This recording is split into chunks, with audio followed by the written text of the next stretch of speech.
Play ball. There's Old Glory right there at the end of the national anthem, and you could see that Old Glory was not waving, which means the wind has died down tremendously out here at Mingus Union High School. I want to say thank you to our sponsors here. Our scoreboard sponsor for the 2023 season is going to be Jones Ford.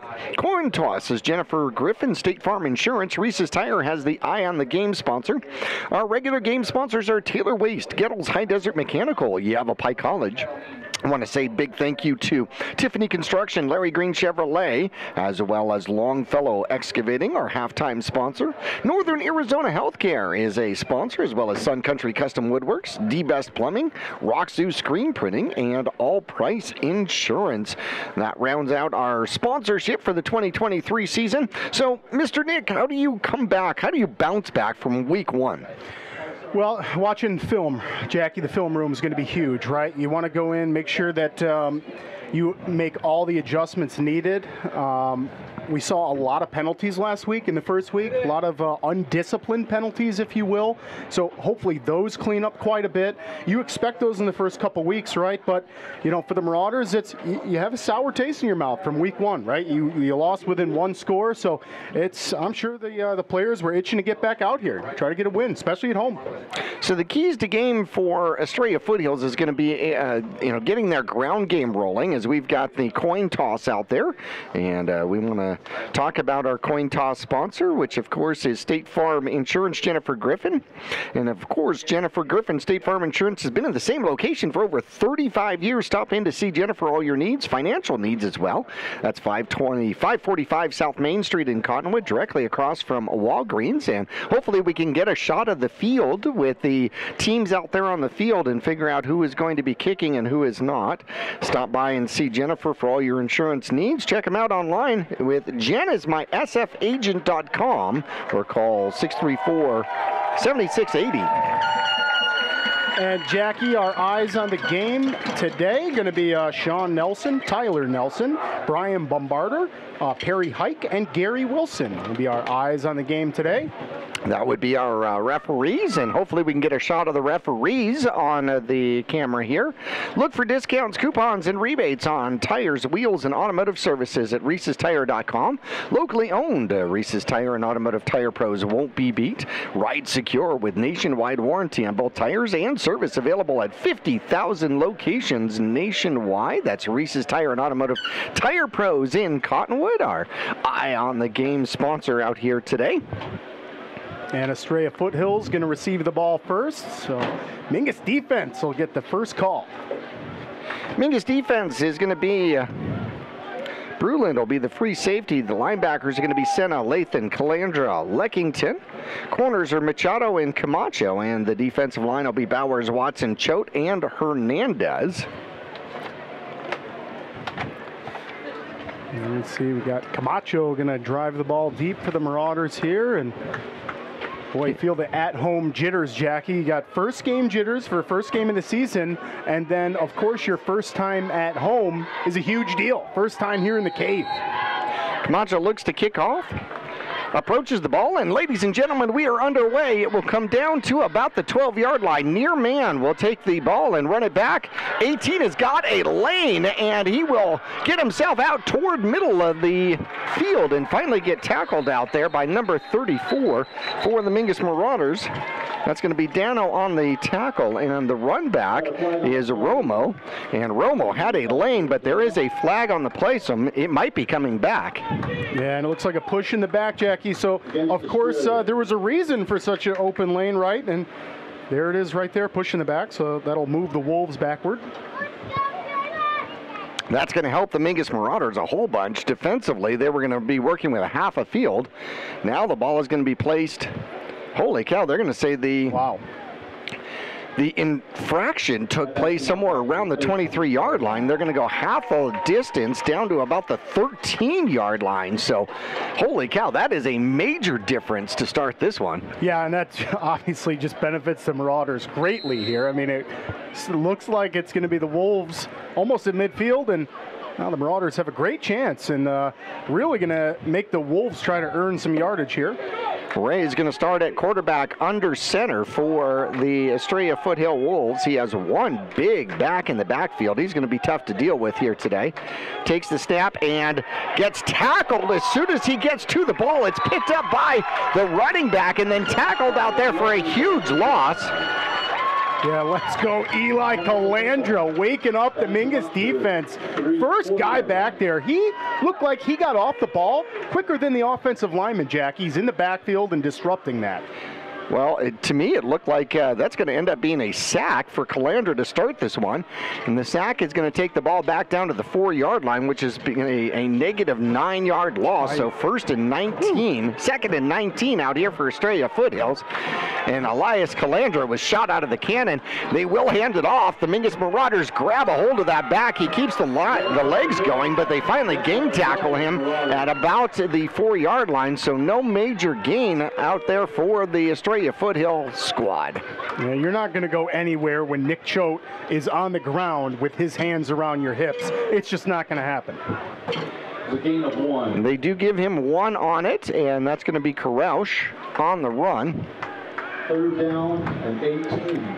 3rd and 18, says the announcer out here. So Mingus defense doing a great job to start off this one.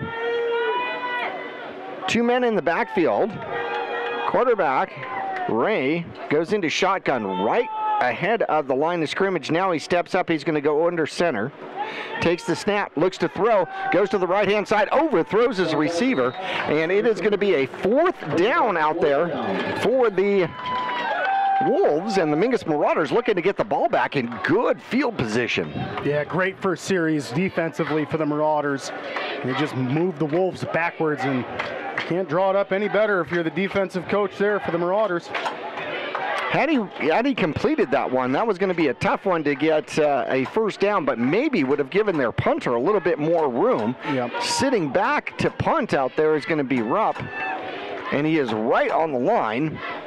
A bad snap here is 2 points for the Mingus Marauders. It's a good snap and almost blocked. Senna tried to get in there, and the Mingus Marauders will take it. Bruland catches the ball, which keeps it from rolling, gets the ball back to about the 32-yard line. The Mingus Marauders will have a phenomenal start for their first field position. And it looks like Xander Teeter there on the punt return tackle there, so good job by Xander to wrap Bruland up. Didn't give Bruland anywhere to go. So now offensively, let's see what the Marauders got. Rain Stokes will start off at the quarterback position for the Mingus Marauders. Once again, we have a brand new center out there for the Mingus Marauders. It's going to be Austin Lyons wearing number 74. And the first snap, and he is hit as soon as he releases the ball. A scramble for the ball and a fumble on the play, and it might be Wolves' ball out there. I think it is, Jackie. I think they're going to give it to the Wolves. Look like maybe a wrestling match for the ball.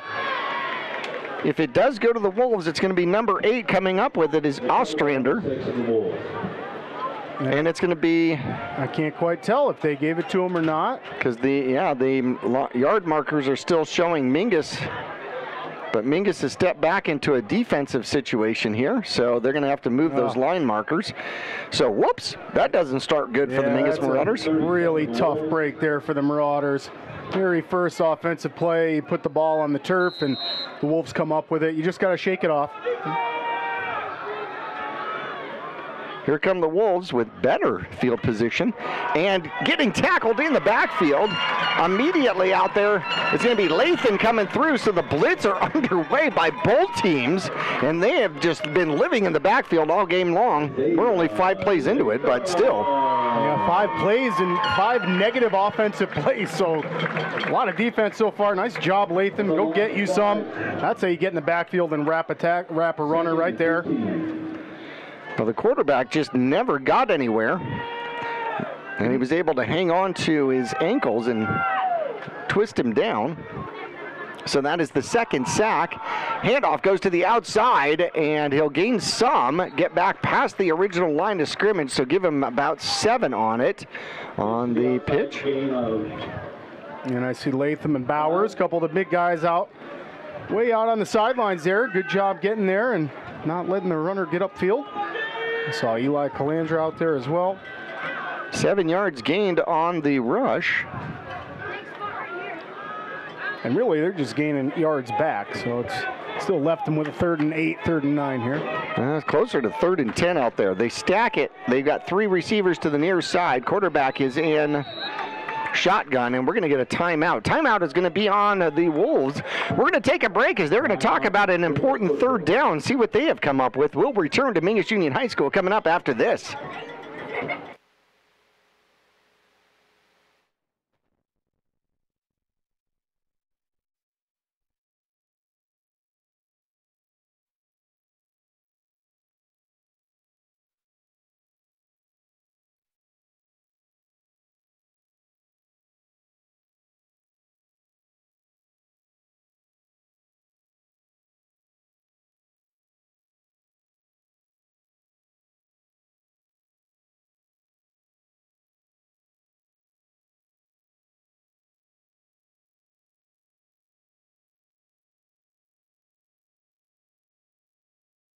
People often refer to Larry Green Chevrolet as the people place.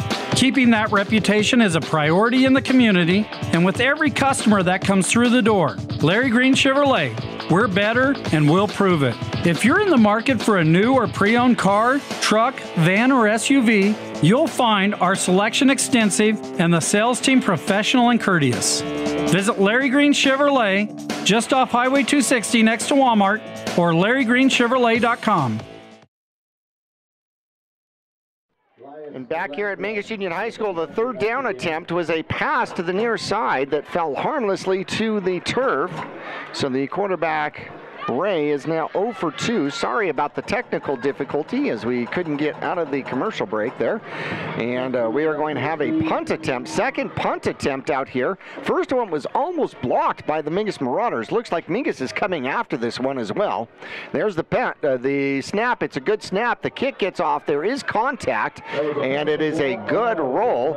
And it is going to go all the way down inside the 20, down to the 19-yard line. And a penalty is down on the field at the 29-yard line, and the punter is down. That looks like it's going to be the 15-yard variety and give a 1st down out to the Wolves as the punter is still down. Yeah, you don't like to see that. Look like he obviously got the block. It looked like maybe the Marauders were about to block that, and instead it becomes running into the kicker, and he's up and he's walking off now. So that's great sign to see, but still going to benefit the Wolves there. And it might even give him a 1st down. It looks like it's most certainly going to give him a 1st down. 1st down on a 15-yard penalty. That's going to put the ball inside the Mingus Marauders side of the field as the ball gets set at the 48-yard line. So the Wolves still huddled up at the sideline, getting some extra time with their coach out there. Clock is not rolling, but I think the play clock should be rolling. They're going to come straight out to the line, get themselves set. So the Mingus Marauders trying to get aggressive, get a little too aggressive, and give up the 1st down on penalty. 2 receivers to the near side, 1 receiver to the top side. Karush is in the backfield with the quarterback. The quarterback now leaves. Nope, sorry. Sends the other running back out to the right-hand side. 2 and 2 now, and we have a delay of game, I believe. Yep. Yeah, it's got to be delay of game. That took No, a long it's going to be a time. timeout. Ooh, just before delay of game, calling a timeout. So, wow. Yeah. So just like that, Estrella Foothills uses 2 quick timeouts. We're going to leave it here and talk about it a little bit. So the Mingus Marauders, obviously we've seen nothing but defense. Mingus has only run 1 offensive play, and it was a fumble. Mingus has 2 sacks so far in this game. They've given up negative yardage except for the penalty. This is the only positive yardage so far in 2 short drives by Estrella Foothills. 0-0 your score, 8:23 left to go in the first quarter. Glad you are along with us here as the Jones Ford scoreboard shows nothing but zeros. 2 men in the backfield. All right, here we go. Quarterback Ray is set up over center. Tries to put a man in motion. There's the motion. Wait for him to get by and get reset. and then takes the snap. And the handoff goes to Karush, who is tackled by Choate. He gets one, and then Choate tackles him high. And that is going to be a gain of 1, 2nd and 9 now. And the good thing is Choate can tackle him high because he's a lot bigger than most of the kids out there. That is true. So Karush comes in 5'11", 220. That's a sizable running back. You don't expect an awful lot of jump cuts when you're that size. So far, he's got 2 carries for 2 yards. Quarterback looks to throw the ball, puts the ball up, and it's into traffic. And coming not down, it doesn't come down to Grant Walkner. Tried to get himself turned around, had double coverage out there. There was a lot of contact. Could have seen a flag on that. We did not, and it's going to bring up a 3rd and down, 3rd and 9. Yeah, I thought the refs did a good job there. It looked like a little bit of contact from both sides. So I'm completely okay with that, and I think so was Grant. Grant was all right that he didn't get a flag because he knew that he was a little guilty as well, and that's just the name of the game sometimes. Well, everybody was looking for the ball, so I can say that. Yep. Quarterback under center once again, 1 receiver both sides. Movement, and they are going to get the flag. Mingus could get the sack out of this, and he will throw the ball and hit immediately by Latham as soon as he catches it for no gain. So Walkner catches the little throw. However, there is a flag for motion before the play. I'm going to imagine that Mingus is going to not accept the penalty and take the 4th down, yes? Yep, most certainly. And it looks like that's what Coach Montebaez opts for right there. So obviously the best option. His defense is playing great, so we don't need the yardage right now. We need the downs. Well, Mingus wants to run some offense. We haven't run any offense. Walkner gets the completion, but for no yards out there. 3rd punt once again. Nice to see the punters back there after he was on the turf here for a little bit. Bruland is back to return for the Mingus Marauders inside of his own 15-yard line. Looking for the snap. Mingus is overloading one side. There's the snap. There's the punt. The punt is up, and Bruland takes it, and he has a potential return. He's to the near side at the 30. Gets around one man, cuts it back inside, trying to get to the other side. Gets it back down to the 48-yard line near the original line of scrimmage, and Mingus will have fantastic starting position once again. It didn't help him last time, though. No, it didn't, but right now, special teams looks good for the Marauders. Defense looks really good for the Marauders, so now it's time for offense to kick it into gear. Obviously, we only saw one play earlier, and it was a fumble, and the Wolves ended up on top of that one. So, Marauders, yeah, looking start the offense strong here. Everybody, all the other teams have done great being defense and special teams so far, so. Well, the Wolves, their only defensive play, chose to blitz against the Mingus Marauders. We'll see if they do that again. There is the handoff and a fumble once again. Ooh, and a late hit on Stokes. And he does jump back on it, but it is going to be a fumble. Grijalva got the ball and then fumbled it immediately. So Mingus has 2 touches and two Butterfingers.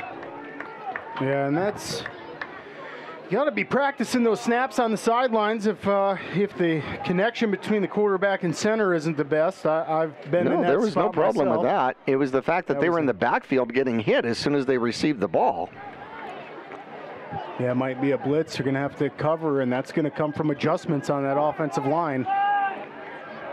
Camacho, the lone receiver up top, has plenty of room up there. There is the snap, and the quarterback steps back, is going to get buried back there. Looks like he tripped over somebody, and a flag comes in late, right at about the 42-yard line.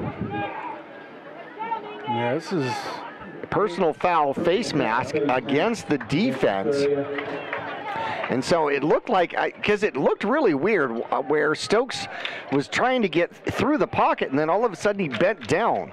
And I don't think that was on purpose. Yeah, it was definitely a strange play. And obviously one of the Wolves got a hold of the face mask there. And again, Jackie, the only offense has been from penalties. So the only first downs this game. Yeah, Marauders moved the ball upfield, and that's 2 penalties. So the Mingus Marauders have the ball at the 39-yard line. Lyons, the new center out there for the Mingus Marauders. 5:58 left to go in the first quarter. 0-0. Mingus with their second deepest threat, and they do get the Wolves to jump offsides. 55 is a sizable young man out there playing for the Wolves. David Medina, defensive lineman, a junior, 6'3", 280. Well, I'll tell you, Jackie, being able to go on 2 is so clutch. The Marauders right there getting an encroachment penalty. What that does is it slows the defensive line down. So when you have a guy that size, he's not going to gamble and go as quick because he doesn't want to get a penalty. Showing blitz again out of the shotgun.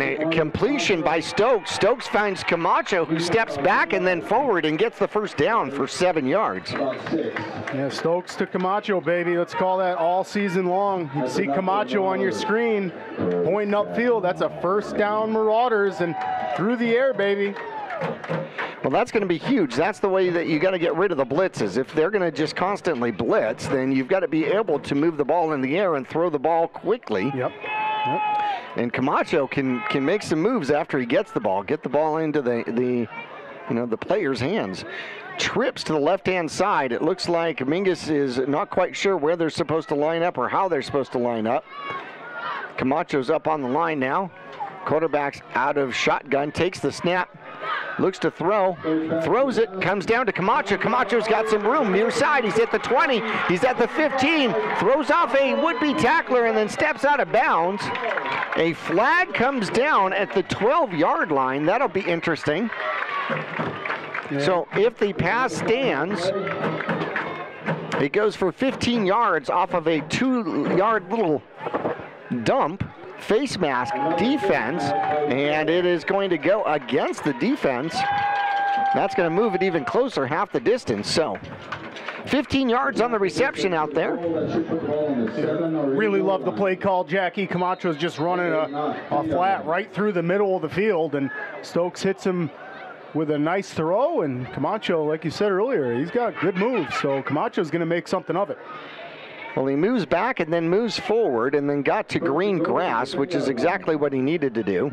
And then he does like a Muhammad Ali shuffle out there. Well, he threw the would-be tackler down to the ground, and that's when the face mask happened. So that's going to put the ball at the 10-yard line, so they give him another 2 or 3 yards for the face mask. Quarterback under center, and there is movement everywhere. Everywhere but the center and quarterback there, so I think they were the only two that knew the count.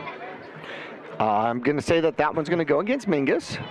So it is going to be first and goal now from the 15-yard line.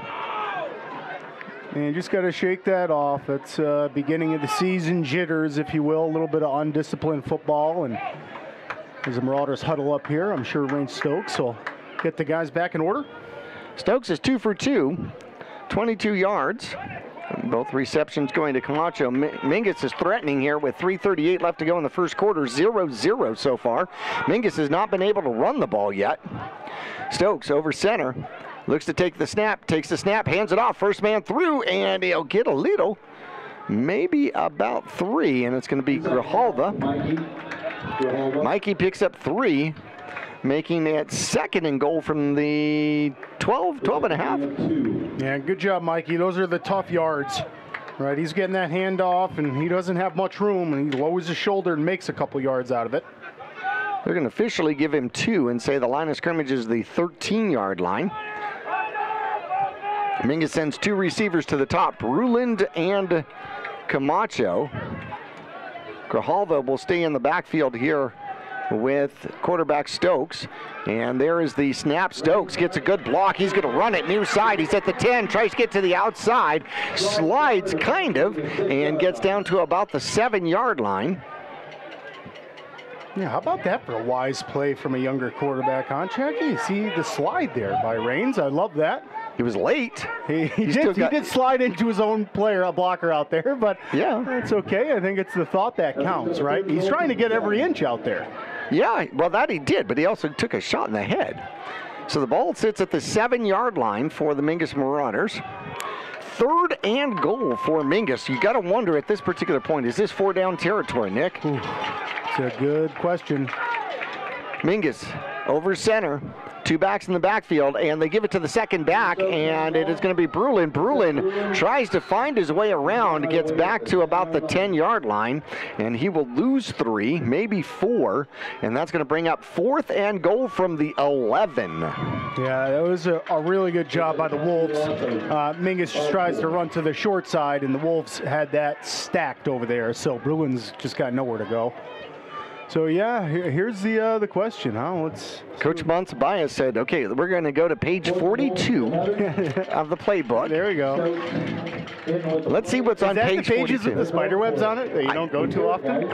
I'm wondering. No, I don't think we're there yet. Yeah, it's got the soda stain on it, right? Okay. Yeah, okay. Right. Camacho up to the top, 2 receivers down to the bottom. The Mingus Marauders making some noise. Stokes pointing out who is going to be rushing, and there is the snap. However, a whistle before the snap, and we are going to get a delay of game against the Mingus Marauders. Ouch. That one hurts. Man, that hurts. That's a 4th down and already 4th and long for the end zone, and now it's going to back the Marauders up more. So now we're going to go to page 47. Yeah, right? Right. Right. When does the field goal unit come out? Is that like page 60 or 70? I don't know. I do not know. And Coach Montebias has the offense out there showing some confidence. Well, Mingus hasn't gotten a field or an extra point yet so far this year, so I'm not sure the field goal option is an option we're comfortable with yet. Stokes looking to take the snap, takes the snap. Here comes the blitz, looks to throw the ball, and will get tackled behind the line of scrimmage. And he will lose about 3, and they'll turn it over on downs as he scampers back to about the 19-yard line. Yeah, and that's where Rain Stokes has got to maybe throw that ball out, Jackie. You don't necessarily want to give them a few more yards, right? If it would have been an incomplete pass, they still take the ball over further. So nonetheless, Marauders give it a valiant effort. I think if Stokes had another few seconds back there in the pocket, he would have found one of his receivers, but instead the Wolves did a nice job of only giving him, like you said, these quick passing plays, and that time he just didn't have enough time. Ray is 0 for 4 here. 57 seconds left in the first quarter, still 0-0. There's the snap. Quarterback takes it. They're going to continue to run. Ray looking to throw the ball, throws the ball downfield, and it is just off of his fingertips. That was a well-thrown ball that just did not come down with it. And tell you what, had he hit him in stride, he was going all the way. Maybe Dawson Ponce out there. That's really just an incredible try. I mean, that's a really nice try to catch that. Ponce, and yeah. Even better ball. Yeah. That was a great throw. So. On the run. Yeah. On the run. That was a well-thrown ball. Just missed it. Clock stops at 48 seconds. 2nd and 10. The ball sits at the Wolves' 19-yard line. The Wolves in white going from right to left, and a quick throw to the outside. Mingus is all over it. Calandra jumps on it immediately, and that is going to go. They're going to give him progress somehow to the 21-yard line. And that's going to go a 2-yard pass. And I think, was that Ponce again? Brought down by Elias Calandra. I believe it was. It's hard to tell with the baby blue numbers on the white jerseys. No doubt, huh? But nonetheless, good job by the Marauders, and really giving the Wolves a tough time on 3rd down, which is great defensively for the Marauders here. 3rd and 8, the ball just outside the red zone. You'd imagine we'll see it go through the air because the Marauders have just really stuffed the run game. And they're going to let the time run out. We're going to take a break. We will return to Mingus Junior High School in 1 minute. People often refer to Larry Green Chevrolet as the people place. Keeping that reputation is a priority in the community and with every customer that comes through the door. Larry Green Chevrolet, we're better and we'll prove it. If you're in the market for a new or pre-owned car, truck, van, or SUV, you'll find our selection extensive and the sales team professional and courteous. Visit Larry Green Chevrolet just off Highway 260 next to Walmart or LarryGreenChevrolet.com. All Price Insurance on Main Street in Cottonwood is your local insurance provider for personal and commercial insurance.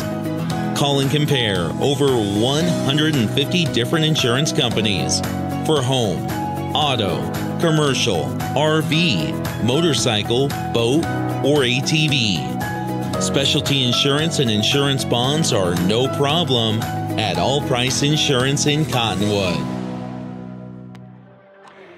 And welcome back here to Mingus Union High School. Quarter number 2 begins with lots of zeros. There's 2 zeros in the 12 minutes, and then there's zeros for the scores out there. The ball sits on the 21-yard line.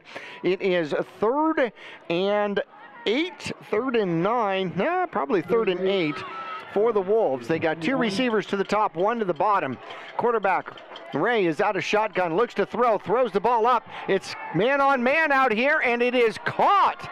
Somehow number 3 makes the catch out there, and that is going to be P.J. Bailey, who is the leading receiver for the Wolves last year, and he just flips the field position in the first offensive first down here for the squad from Estrella Foothills.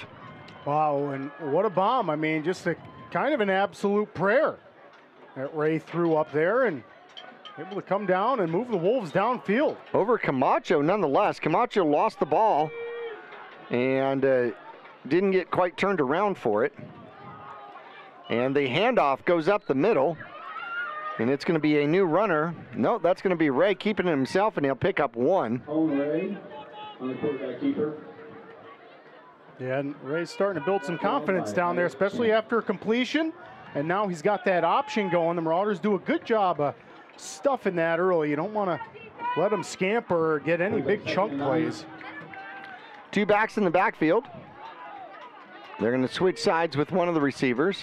So a receiver and a tight end up to the top side, 1 receiver down to the bottom. They put the man in motion. They take the snap, and there is movement. Left side of the offensive line moved a good solid second or so before the rest of the offensive line. And it's always nice when it's a couple of yous that jump off sides, because then there's no one singularly to blame. Right. I've been there before. Right. I was going to ask like, if wait, that it wasn't just me. That wasn't just me. Right. I thought it was on 2 too. What do you mean? No, I heard my number. That wasn't me. Right. They switch the play. They go to a spread formation. 1 back in the backfield. Mingus showing blitz once again. There's the snap. Mingus brings some off the blitz. It's going to be a little jump pass, and it is going to go for decent yardage out there. That's going to be Bailey, as he's going to pick up the yardage lost by the movement, plus 9 more. So give him 14 on it. And it's just a little tiny screen pass up and underneath the Bailey. 14 yards. That's back-to-back completions.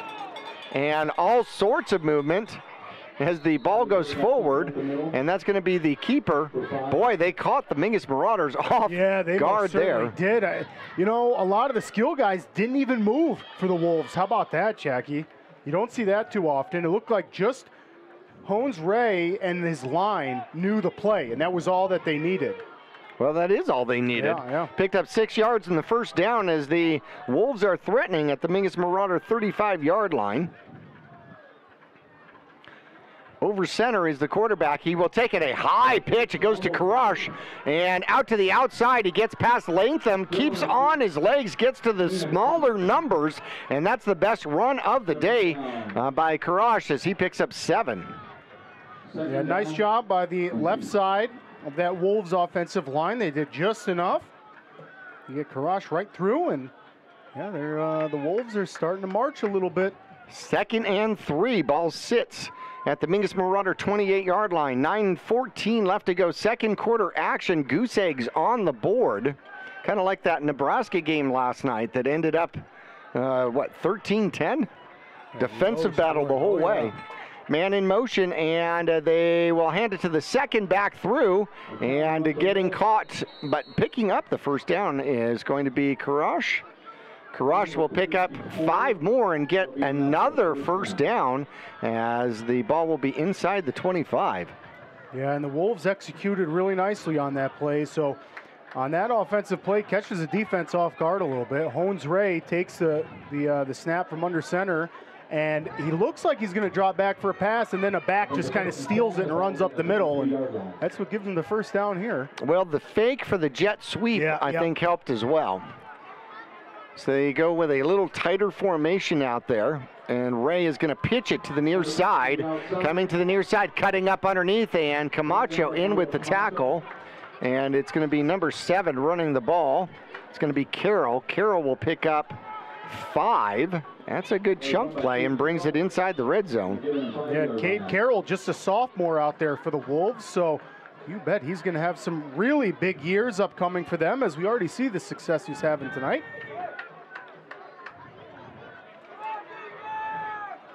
Crush in the backfield. Quarterback under center, offset eye. Starting to dribble a little bit. They give it to the big guy. The big guy cuts to the outside. Well, that's a different big guy, and he gets close to a first down. That's going to be, no, that's Karash running the ball at 21. And we're going to see if they mark him for a first down. They do mark him for a first down. So the Wolves starting to run the ball efficiently, have the ball inside the 13-yard line. Yeah, and how about the running backs for the Wolves here, Jackie? They're pretty stout running backs. Grosh is pretty big. He's what, 5'11", 220. Yeah, we just saw Carroll. They got Carroll as just a sophomore at 5'8", 170. 170 is pretty big for a high school back.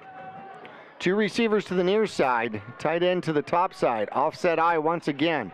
Quarterback under center, and they will hand it to the second back. That's going to be Karush. And he rumbles and stumbles and keeps his legs going and gets 8 up the middle against the Mingus Marauders. Wow. So how about this turn of events here? Still 0-0 on the board, but the first couple possessions for the Wolves, the Marauders dominated them defensively.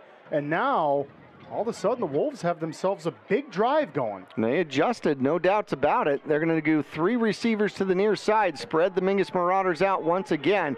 Offset eye. 6:39 left to go in the second quarter, and diving into the end zone for the touchdown is going to be Carroll. Carroll with the 6-yard touchdown run and puts the Wolves up on the board over the Mingus Marauders. Yeah, and what a run by Carroll. How about the tag team of having Koresh and Carroll out there for the Wolves? And again, Carroll just a sophomore, man, he's showing some promise out there and gives his Wolves the first lead of the night. The only lead of the night. Carroll puts his squad up on the board, and they come out for the extra point attempt. The hold is down, the kick is up, the kick does not look good, the kick is not good. And that was, I think that was Rupp, I'm not sure, with the missed extra point. We're going to take a break as the Wolves lead the Mingus Marauders here. Second quarter action, 6.5 to go, and it is 6-0. Mingus will get the kickoff when we return after this.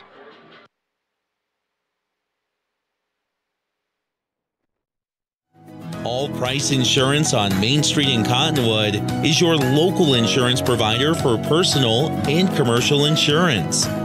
Call and compare over 150 different insurance companies for home, auto, commercial, RV, motorcycle, boat, or ATV.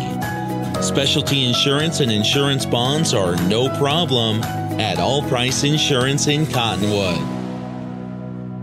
I'm Chris. And I'm Tandy, owners of Taylor Waste. We're homegrown in the Verde Valley and nearly your last local choice. We want to be your first choice for residential and small business garbage service. Get a free month service when you make the switch to Taylor Waste. And enjoy monthly service as low as $16 per month. Visit TaylorWaste.com for more information. Or to start service, call Taylor Waste at 649-2662. Taylor Waste, service Taylor. The kickoff comes down to Brulin. Brulin finds a lane and gets himself up past the 35, up to about the 37-yard line.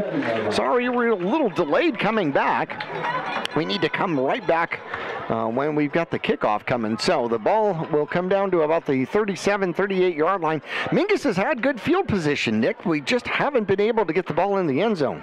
Yeah, we got to take some notes from the Wolves. I mean, the Wolves were struggling offensively, and they just put together a nice touchdown drive. And boy, the Marauders down early here, 6-0, have got to do the same, Jackie. They got to put together a drive here and answer. Two receivers to the far side for the Mingus Marauders. Two receivers to the near side. They go in spread formation, and the quarterback is going to get hammered. Stokes gets absolutely blown up in the backfield. Looks like he wanted to hand it off, and the running back ran by him, and then he had to get back to the 36-yard line, but he still loses 2. And I wonder if we're going to see a little bit more running game here, Jackie, as the rain starts to fall here. Just slightly, but there's definitely rain coming down. Well, Mingus had a little more success throwing the ball than they did running the ball. So far in the first half, running the ball, Mingus has 7 carries for -3 yards. That includes the sacks. Showing blitz once again are the Wolves, and Mingus jumps offside. Brulin got early. That's going to cost the Mingus Marauders 5. 4th penalty against the Marauders for 30 yards here. Ball sits back at the 31-yard line. Practice up 5. And that's a tough break there. Offensively, you can't be shooting yourselves in the foot, especially when you don't have momentum going already. You got to be very disciplined. So, sure, Stokes has got these guys huddled up, and you got to go over the count a couple times. Make sure everybody in the huddle has it, and everyone knows exactly what they need to execute on. 2nd and 17, and the defense just changing positions all over the place, showing blitz once again. And a timeout on the field. A delay a game against the Mingus Marauders. Wow, you can see a little bit of frustration there from Camacho and some of the players. It seemed like a quick flag, didn't it? It didn't seem like it took that long, but I guess it did. We thought it was a timeout, but... Do you know what I'm doing? Putting the clutch in, see if we can get out of reverse. Right? Let's see if that worked. Well, let's see if it works. I felt it in the booth here. Okay. Mingus Marauders, Stokes steps back, looks to throw the ball, has no time, gets hit, gets sacked once again. And the Wolves are making gestures over to the Mingus Marauder line. That's going to be something that's hard to avoid when I'm up in the booth watching that. That's typically a penalty, Jackie, in high school football. You cannot antagonize the opposing team. 3rd sack in a row out here for the Mingus Marauders, and we might get a timeout. Mingus is going to take a timeout. We're going to take a quick break with them. We'll return in 30 seconds right after this.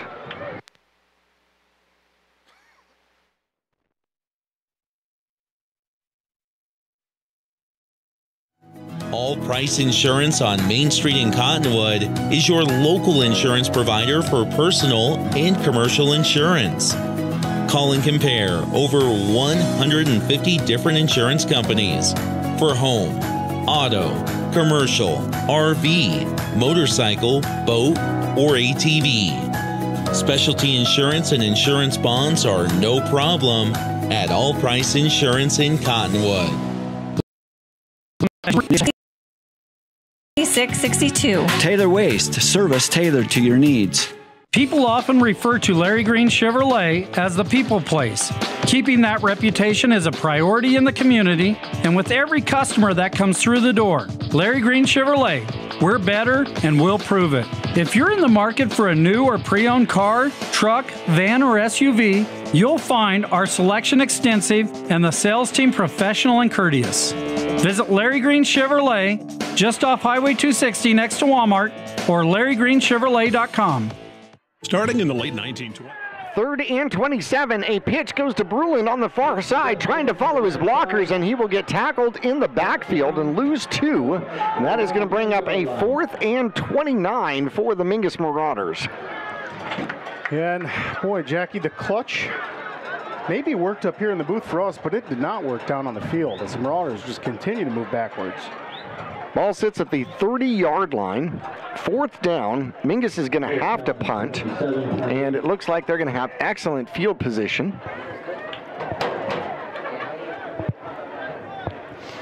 And let's see, so we got punting formation for sure. Mario Camacho to punt the ball. Camacho sitting at the 5-yard line. Need a good snap. It is not a good snap. It is over his head. He's going to pick it up, trying to get to the sideline. He's going to have to run it from this point, and he's just going to give up and go out of bounds at the 12-yard line. That's going to be turnover and a loss of another 18 yards. Ouch. So if you're Camacho there, you don't practice that situation often, Jackie, but if you're just going to run it out of bounds, you don't want to give him the extra 18 yards, right? So you just want to throw it. You want to throw it out of bounds so it's an incomplete pass, which will, I mean, at least not, dig the grave even deeper, as, boy, the Marauders have handed the Wolves the football on a silver platter right at the 11-yard line. Yeah, that was a tough series for the Marauders to watch, and all you can say is defensively, big opportunity to answer here. Mingus definitely needs a turnover. Offset eye once again, actually one back next to the quarterback. Quarterback is going to keep it, and there's going to be a flag thrown. He's going to be tackled. Hone will get about 5 yards if it stands, but there is a flag in the backfield, and I think it might be an illegal shift. Yep, an illegal shift, and that's going to cost An illegal shift on the Estrella Foothills Wolves 5 yards. That is their 5th penalty for 33 yards. Somehow those penalties haven't hurt them nearly as bad. Loss of 5. And more importantly, it's the first, play. I know it was a flag, but first something that's gone the Marauders' way in the last few minutes here. Ball sits at the 16-yard line. Estrella Foothills leading the Mingus Marauders 6-0. The wind is blowing right to left across the field out here. I formation, second back has it, will stumble and get taken down, and it Bowers with the tackle from behind. A gain of about 2. And nice job by the Marauders defensive line, and not let these guys get too far upfield, and that's more along the lines of what we saw the first couple series. Defensively, the Marauders are really stout, so if we can get back to that and get this ball back. Bowers caught that play from the opposite side defensive end. Yeah, for a big guy. Yeah. He's moving across the line that fast. That's impressive. Yeah, and certainly not afraid to mix it in a little bit. And we're going to get a timeout on the field, and we are going to leave it here.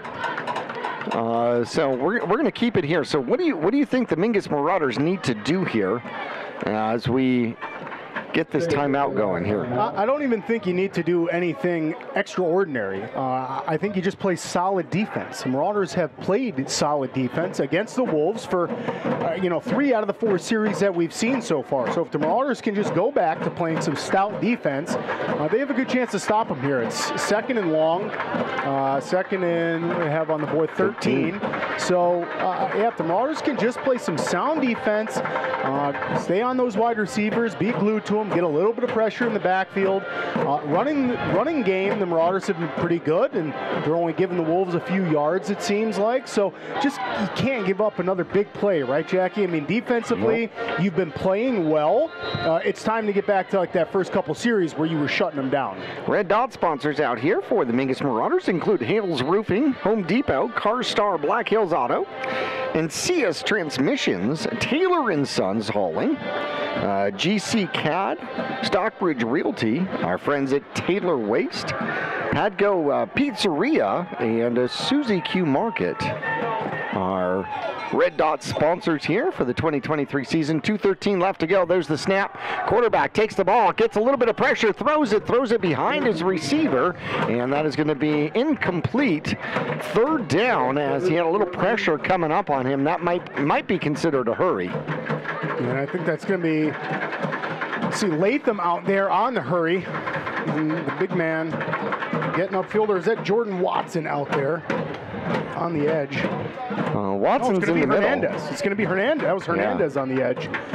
So nice job by Hernandez to get the hurry. So 2:08 left to go with the incomplete pass. The wind is going the opposite direction of the Wolves, so it's blowing from right to left. The Wolves are going from left to right. 3rd and 13. There's the snap, a quick throw. It throws up into the end zone, and it's dropped. The fadeaway just wasn't quite deep enough. Oh my goodness, Jackie, I thought it was there. I thought for sure that's P.J. Bailey, and I think P.J. just dropped it. I mean, that was right in his lap, in the end zone. What a good ball by Ray. I mean, I think P.J. just dropped that one. Probably thinking touchdown already, and of course, you got to secure the ball first. And how about this? Looks like we're going to get a field goal attempt from the Wolves. That's what it appears like. I love it. Try to get a number on that field goal kicker out here. That baby blue is hard to see. The ball sits at the 19-yard line. The kick is up. The kick looks good, and it is good. 3 points up on the board, and the kicker, Rupp, gets the field goal. So it works out to be a 29-yard field goal, extending the lead 9-0 over the Mingus Marauders. Will return for the home opener after this.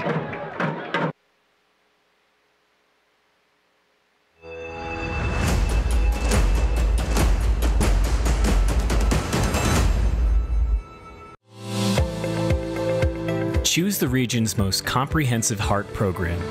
Choose care close to home. Choose world-class surgeons. Choose Northern Arizona Healthcare.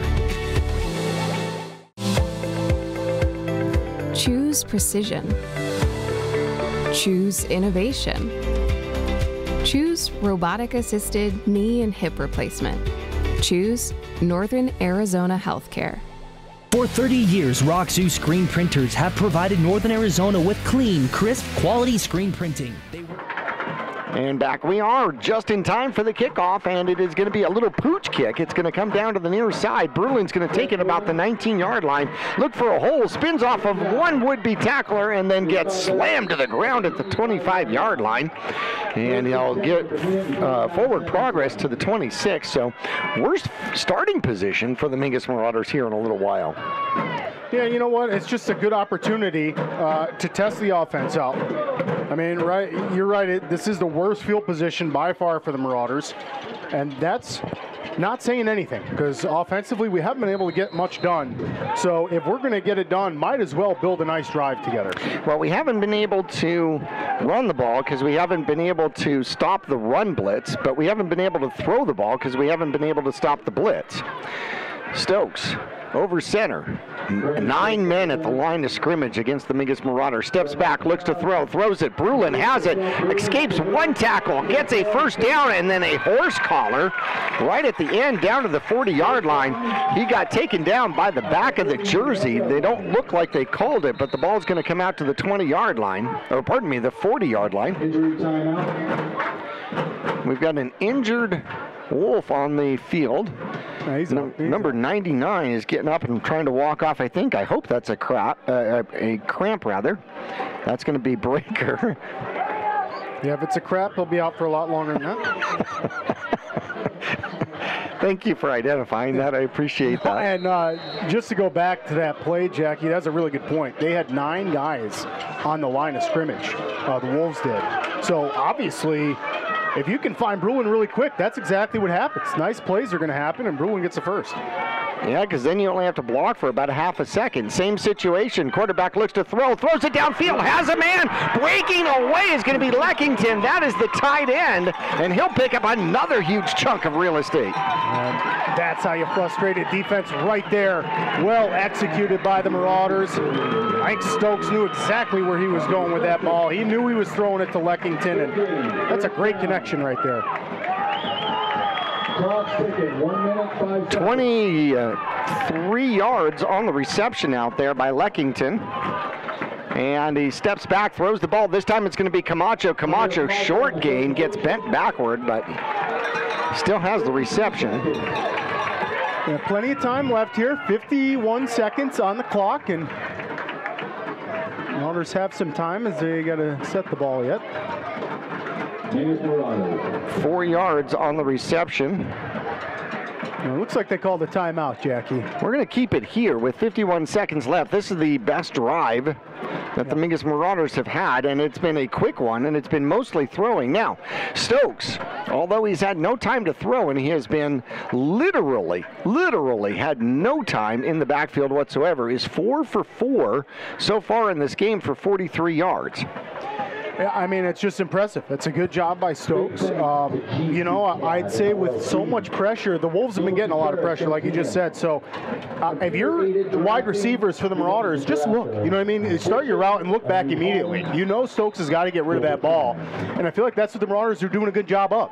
Like even Camacho on that play only took 2 or 3 steps and then looked back, caught it. You know, granted, it's not the biggest gain, but you don't need that. You just need completed plays and to move downfield. And so far, that's what the Marauders are doing this drive. But what that sets up is the fade.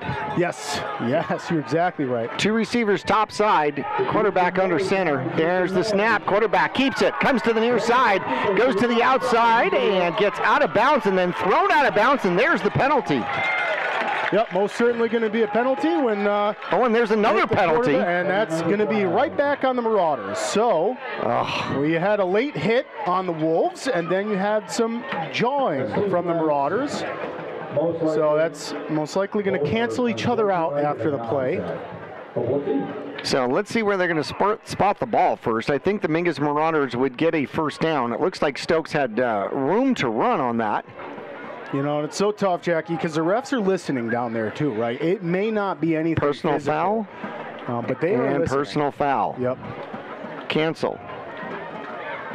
And they are going to set the ball. And they're going to say that, I think they're going to say both penalties happened after the play. Yeah, so the yardage on the play should work.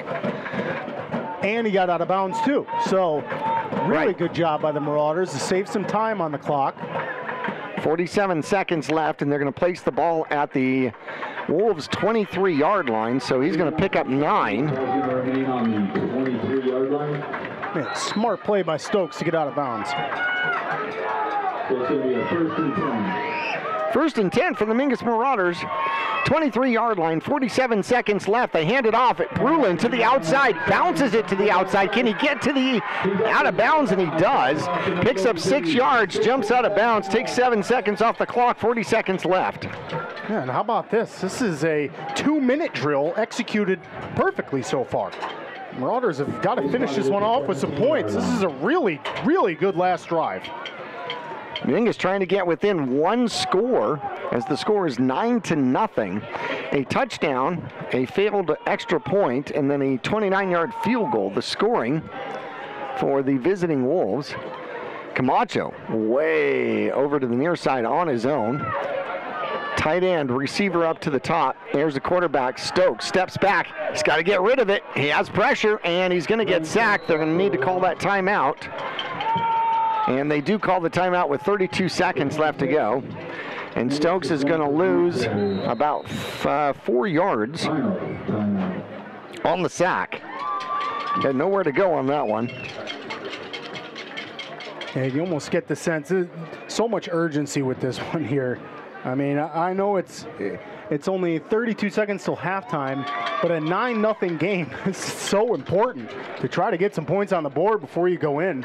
Absolutely. I mean, if you're the Marauders, you're going to get the ball back in the second half, so you're going to start with the ball. So it'd be awesome here to get some points, and then you have an opportunity to go and take the lead if you can get points here. Absolutely. Ball sits outside the red zone at the 21-yard line. Go get your cold ones. It is 3rd and 8.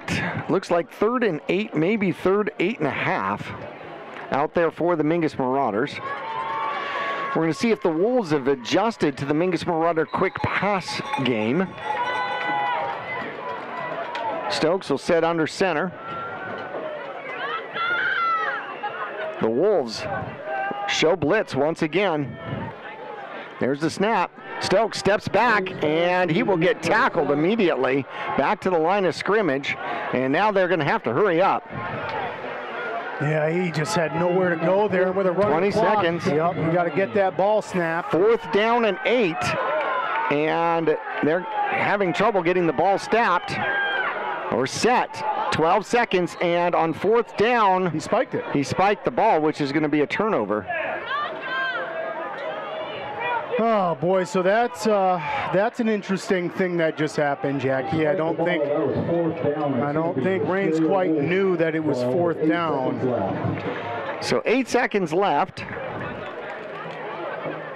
Boy, that's a tough break. I mean, that's a tough break. That's awareness. Man, you got to be aware out there of all the situations. Now, that was a lot. So when you call that timeout, you know, that's the opportunity to go over all the potential next scenarios that are happening.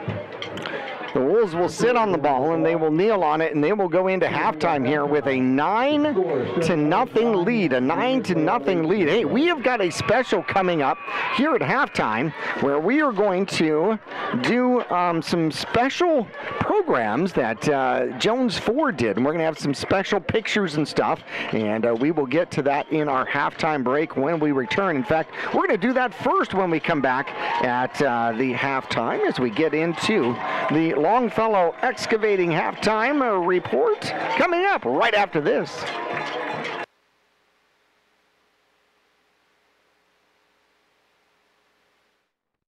For 30 years, Rock Zoo screen printers have provided Northern Arizona with clean, crisp, quality screen printing. They work with you to make the right choices in creating the right artwork and message to put forth your best image. Choose from brand name products and even fashion-forward designs.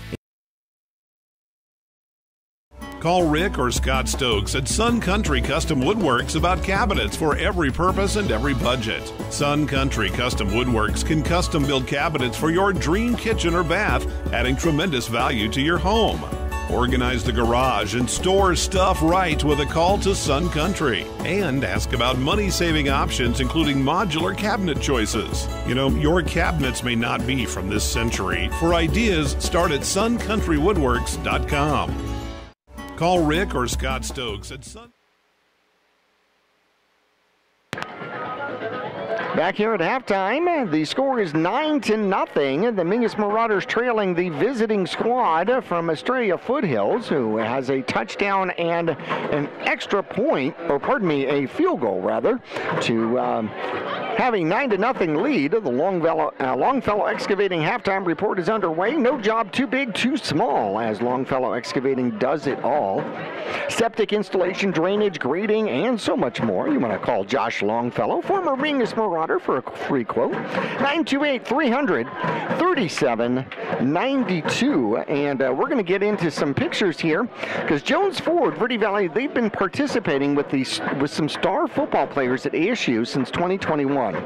And Parker Jones over there decided that it was time to bring some of these athletes up to the Verde Valley so that, you know, the Marauders could actually interact with them while they were preparing for their season. Now, 4 star players came up from ASU's team, and hopefully we will get some pictures. There we go. You see one of the defensive linemen out there, and it is absolutely huge. I love one of these pictures because you've got Mingus Marauders that are pushing that sled, and then the defensive lineman just picks it up and drags it, you know, just with one hand out there. So tight end Jalen Connors, one of the best tight ends in the nation, most likely an NFL player in next year's draft. Wide receiver Elijah Badger, also a surefire NFL guy. Offensive lineman Aaron Frost, and defensive end BJ Green, the second. They were players in attendance. They came out and they talked to the Mingus Marauders and talked to them. They signed autographs, by the way, which will be very valuable at some particular point. And then they worked with these kids on the field. Jalen Counters and Elijah Badger worked with the skill positions. Aaron Frost and BJ Green worked with the linemen, providing some insights and tips that they've learned throughout their career that assisted them to be able to play at the highest level in the collegiate football, which is, I think, absolutely fantastic. And so Parker Jones over at Jones Ford did this, and they were able to actually bring them out.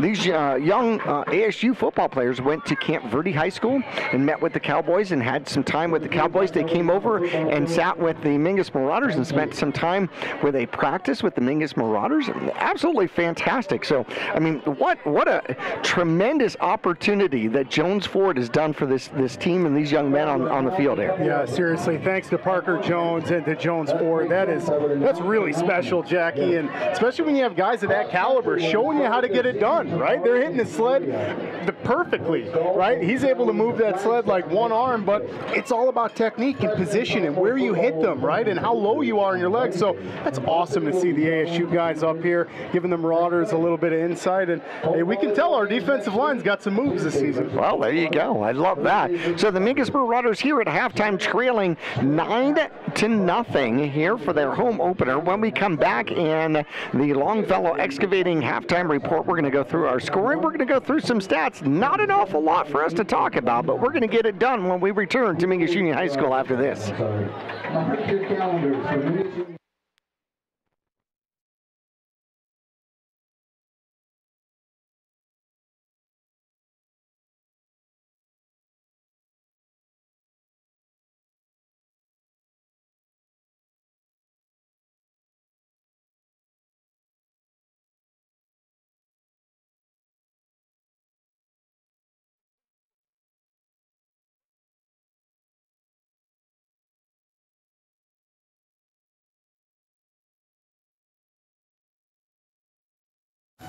All Price Insurance on Main Street in Cottonwood is your local insurance provider for personal and commercial insurance. Call and compare over 150 different insurance companies for home, auto, commercial, RV, motorcycle, boat, or ATV. Specialty insurance and insurance bonds are no problem at All Price Insurance in Cottonwood. When you're looking for a plumber, no matter the job, call D-Best Plumbing. From energy-saving tankless water systems to whatever remodel project you have in mind, from the simple to the exotic, D-Best Plumbing prides themselves on quality workmanship and efficiency. For honest and fair prices and plumbing problems done right the first time, call D-Best Plumbing at 928-567-8755 or find them online at d-bestplumbing.com. The right vehicles, the right people, the right price. Make Jones Ford of Verde Valley the right place to buy. Choose from our new in-stock Ford selection or custom order just the way you want it. Buy pre-owned with peace of mind with Jones Ford's lifetime powertrain warranty at no extra cost. Plus, drive a little, save a lot. Jones Ford is your tax advantage destination. So for the right vehicles at the right price, make the right choice. Jones Ford Verde Valley, family owned and operated for over half a century. Just off I-17 in Camp Verde. Yavapai College has many degree and certificate programs to get you on track to a rewarding, well-paying career in a variety of industries such as healthcare, manufacturing, construction, elementary education, and art. Fall semester starts on August 15th, so there's still time to register. Visit us online today at yc.edu/admission to connect with your future career.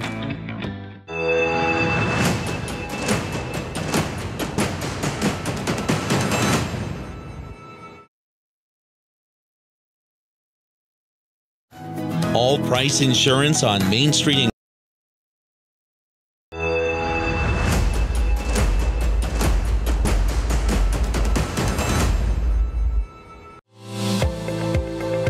Choose the region's most comprehensive heart program.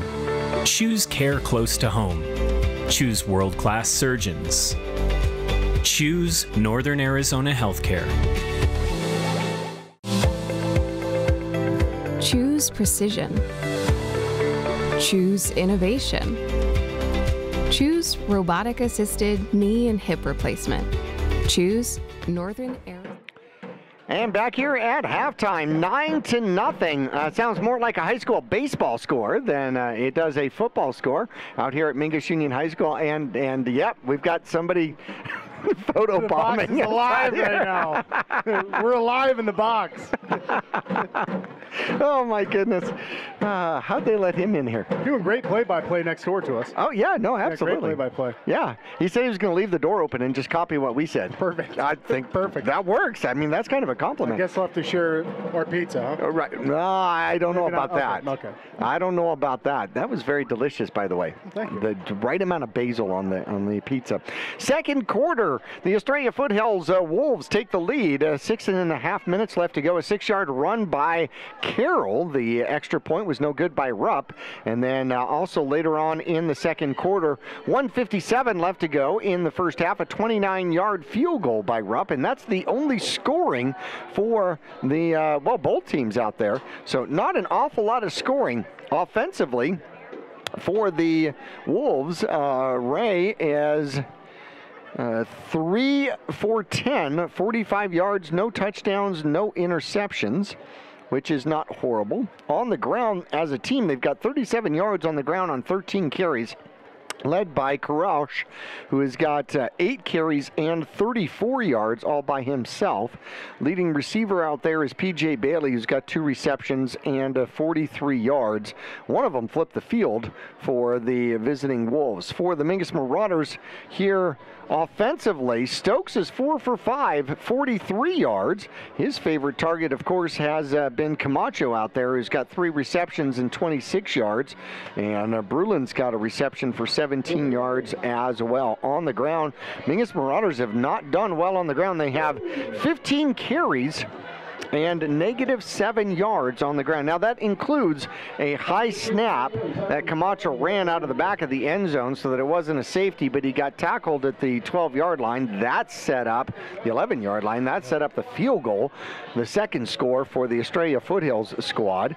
And then you've got a bunch of sacks because Stokes has been literally, they haven't left him alone. He fumbled the first play where the handoff just didn't quite get to the running back before the linebacker was in the backfield just blowing it up. And he's got 2 positive runs for 15 yards, but 2 yards on 8 carries altogether with 4 sacks so far here in the first half. That's kind of hard to deal with.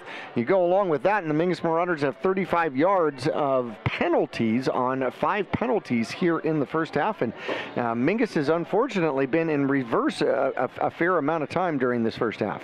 Yeah, kind of how you were given the clutch, animation earlier. I'm sure that's what Coach Montebias is doing in the halftime there, making some adjustments, because you can have a weak running game, if you have a really strong running or passing game, but you can't have a negative running game. You got to fix that, and that's going to start in the huddle. It's going to start with Stokes, making sure everybody knows their exact assignments and breaking through that line of scrimmage.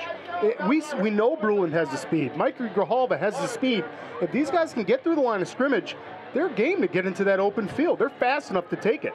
Oh, certainly so. Now, technically speaking, the sack yardage should go against the passing yardage. Right. Technically speaking. Right. So I'm putting it into the ground game, which is not technically correct to do. Okay, it's still fuel for the fire. Right, absolutely. If you're that offense, I know it's technicalities, but nonetheless, you've got to really turn it around and switch up how the momentum's going here. It seems like the Marauders have had the ball in the red zone twice and came up empty. No points. So that's another talking point. If you're the Marauders offense, how do we finish? We were able to put together a couple drives. How do we finish these drives? Well, those are things that the Mingus Marauders are definitely going to have to talk about. We're going to take a break. When we return, we'll have the rest of the Longfellow halftime report, Longfellow Excavating halftime report. And when we do, we're going to talk about the keys to the second half. Mingus will get the ball first, trailing 9-0. We're back after this. People often refer to Larry Green Chevrolet as the people place. Keeping that reputation is a priority in the community and with every customer that comes through the door. Larry Green Chevrolet, we're better and we'll prove it.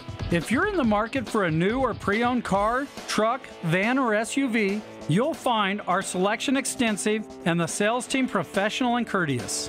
Visit Larry Green Chevrolet just off Highway 260 next to Walmart or LarryGreenChevrolet.com. Choose the region's most comprehensive heart program. Choose care close to home. Choose world-class surgeons. Choose Northern Arizona Healthcare. Choose precision. Choose innovation. Choose robotic-assisted knee and hip replacement. Choose Northern Arizona Healthcare. For 30 years, And back here at Mingus Union High School, Longfellow Excavating, licensed, bonded, insured, family-owned and operated with decades of experience. You want to call your former Marauder for a free quote, and that's Josh Longfellow, 928-300-3792. I'm hoping that next game he's actually going to get on the air with us. The Wrecking Ball. The Wrecking Ball, yes. Yes, the Wrecking Ball is an excavator. How Perfect. Perfect is that? Yeah, it's perfect. That is absolutely perfect. I love it. Hey, a special thank you once again. If you did not see the beginning of the halftime report, you actually want to go to Verde Valley TV and go look it up and watch it, and look at some of the video and pictures that we have from the ASU players that came out and practiced with the Mingus Marauders before the start of the regular season. That was pretty awesome. Yeah, really special. That's a once-in-a-lifetime opportunity, and I'm really happy for the guys down there that had to experience that.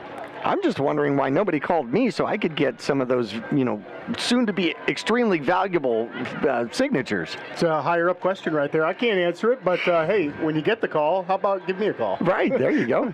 That's probably why I wasn't called, because the last thing you want to do is alert the media. Yeah, right? Right. No doubts. Okay, speaking of alerting the media, as we have about 3 minutes less than a minute to go on the clock, but second half adjustments. What do you do if you're the Mingus Marauders here? You've been in the red zone twice, haven't gotten any points. I'd say finish your drive. Finish your drive with some points. You got to do that. That's first and foremost. Get on the board.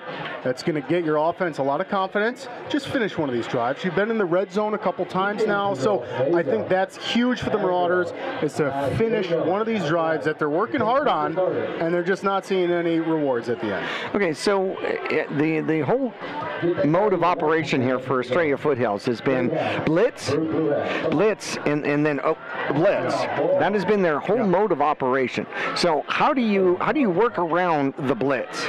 I think we've seen the answer a few times on the field from the Marauders, and that's the fast, quick passes from Stokes. The wide receivers have done a great job of just taking a few steps and looking back at Stokes because they know he's under pressure. So I feel like that procedure, that game play is going to work for them, especially if the Wolves stack the line. You called it a couple times. They had 9 guys in the box, which is within a few yards of the line of scrimmage. Yeah. So that means if you can get somebody past them really quick, like Leckington. Right. We saw Leckington almost break free on the play that they had 9 guys in the box. So if you're the Marauders, that's how you can really, put a dagger in their weak spot, is try to get through that secondary. But the trick is you got to be quick with it. Right. You can't lollygag back in the pocket. And if you're Stokes, you know that you only have a few seconds because that Wolves defensive line's been great. So, all right. So, but you still have to be able to run against it. Yep. So how do you run against it? Is it the long pitch? How do you get something to the outside? I don't think you've got enough time, unfortunately, to do any misdirection. No, I don't think so either. Probably 20 and 21 trap, kind of bread and butter plays back when I was a Marauder, and that's just a really fast snap under center. Quarterback hands it off to the running back going right up the middle. It's the fastest way to get there. But that's not going to work today because they are literally blitzing both A gaps. On a consistent basis, they are blitzing both A gaps. So how are you going to trap? Maybe some jet sweeps then. If you can't get through the middle, you have to be able to get to the edge, right? That's logic. So if they're stacking that middle, and like you said, they got 2 guys in the A gap, which is both sides of the center. So that means the center is totally covered. Line of scrimmage is packed with linemen. That means, somehow you've got to get that ball out to the edge fast. I would certainly imagine. So I would wonder whether or not you could pitch to the outside. Quite literally out of the backfield. Throw it to the flats too. Yeah, that is definitely an option. So if you're Estrella Foothills, what kind of adjustments do you make here in the second half? Oh, I think they just need to keep the momentum going. I feel like Estrella really came alive at the end of that half. Granted, the Marauders got the last drive and didn't get any points out of it, but did get the last drive. But before that, Estrella was starting to find their feet. We saw Koresh playing really well. Then we saw Carroll, the sophomore, come in. He was playing well. He got the touchdown for them. So, you don't want the Wolves to just start heating up, and I feel like I don't know many of the adjustments they're making. They're playing really well defensively, obviously holding the Marauders to negative rushing yards. So if you're the Wolves, just keep on the momentum. Well, let's turn our cameras back to the field because we are ready for the second half and ready to kick off. If we can get back to the field, please. As they're just about to turn the ball back over to the kickoff unit. There, the clock goes to 12. If we can get there's our shot of the field. How about that? All right, kicker's going to be kicking off. We've got Brulin back for the Mingus Marauders. He's had a couple of run backs. A couple of them he's looked really good on. Yep. And they're going to pooch it. It's going to be short. It's going to be coming down to Bruland at about the 19-yard line. He comes to the near side, trying to find somewhere to go. Cuts up under one man and then gets tackled at about the 28-yard line. And that's Trenton Billings on the tackle. Nice job, Trenton, because Bruland, man, like you said, Jackie, a couple times, he's looked like he can bust that kickoff return through. So nice job by the Wolves there to recover. And how about this? Let's see that Marauder offense, and big opportunity here. They officially placed the ball at the 29-yard line.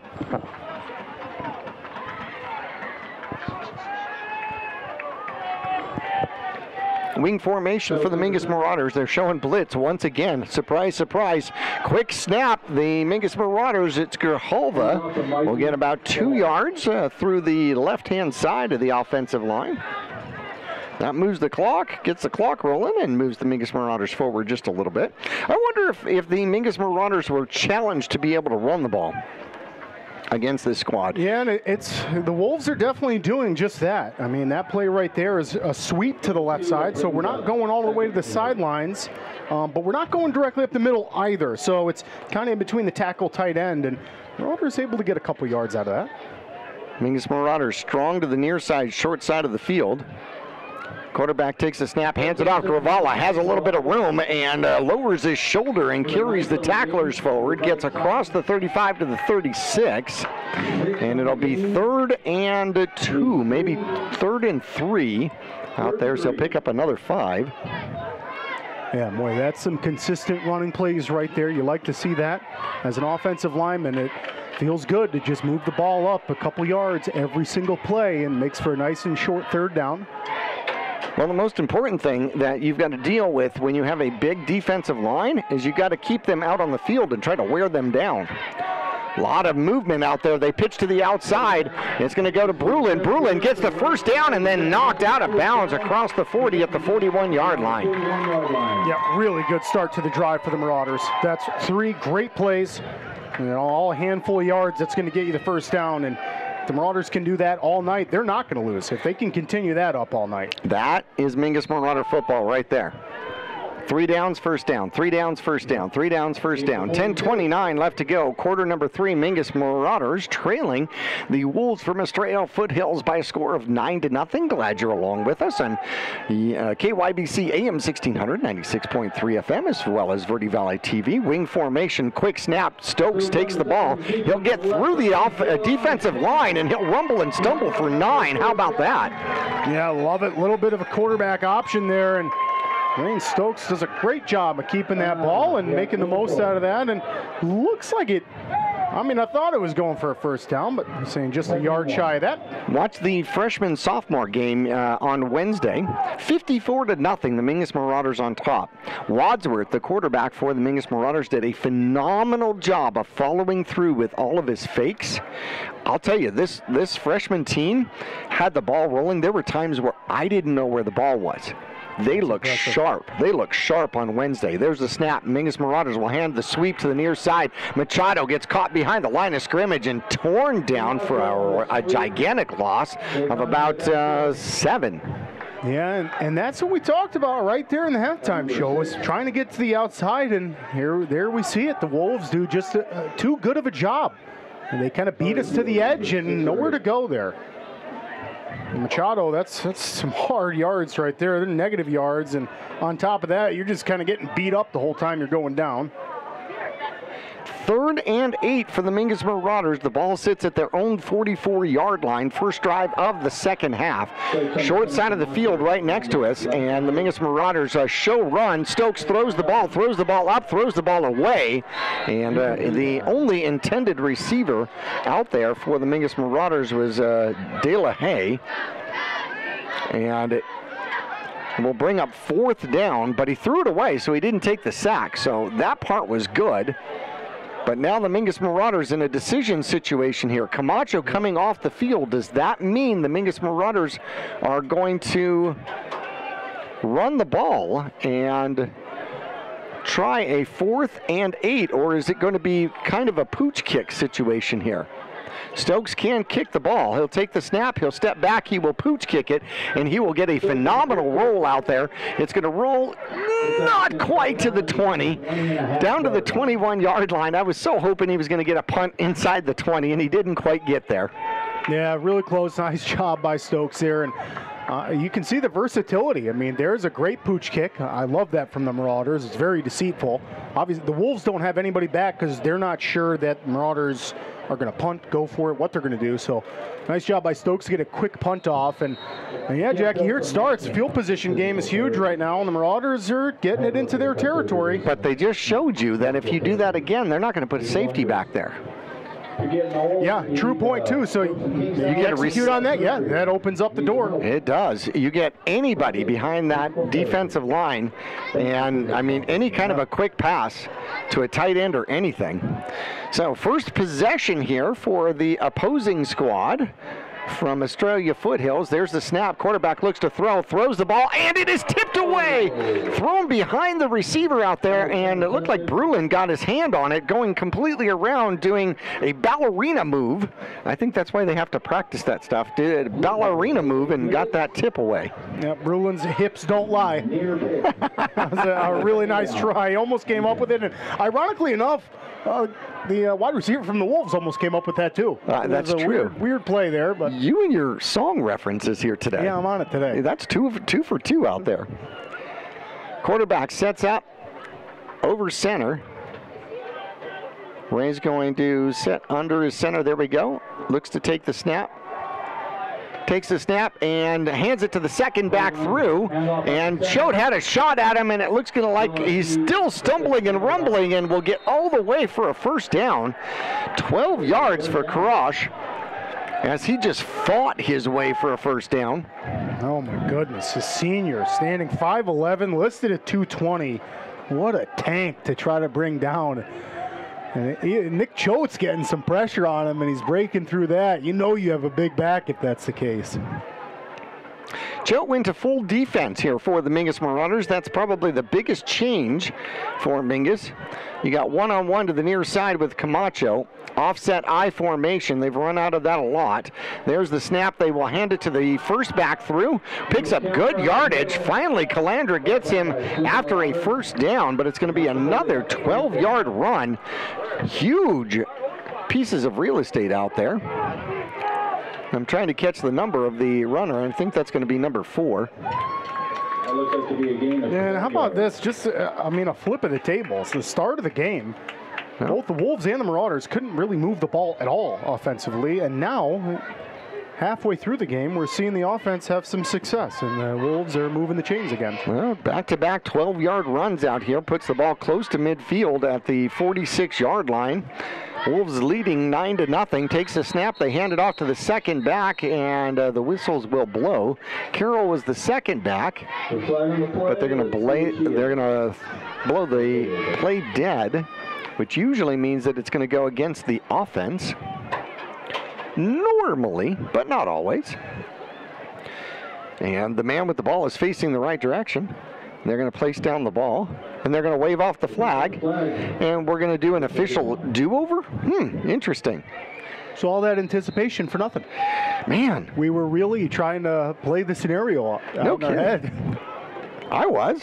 And instead it's just a do-over. Simple as that. Official do-overs. I guess somebody wasn't ready when they snapped the ball. Ray is out of shotgun, takes the snap, hands it to the second back, and he gets tripped up in the backfield. Fantastic job for the Mingus Marauders. Grahova getting in with the tackle for loss, and that'll go for -4 yards. Yeah, and Grahova had a block too, so he took his block right into the running back. That's an awesome job off the edge from Mikey. Bowers comes out. He'll get replaced out there. He'll get a quick break as Moody will step in for him at the defensive end position.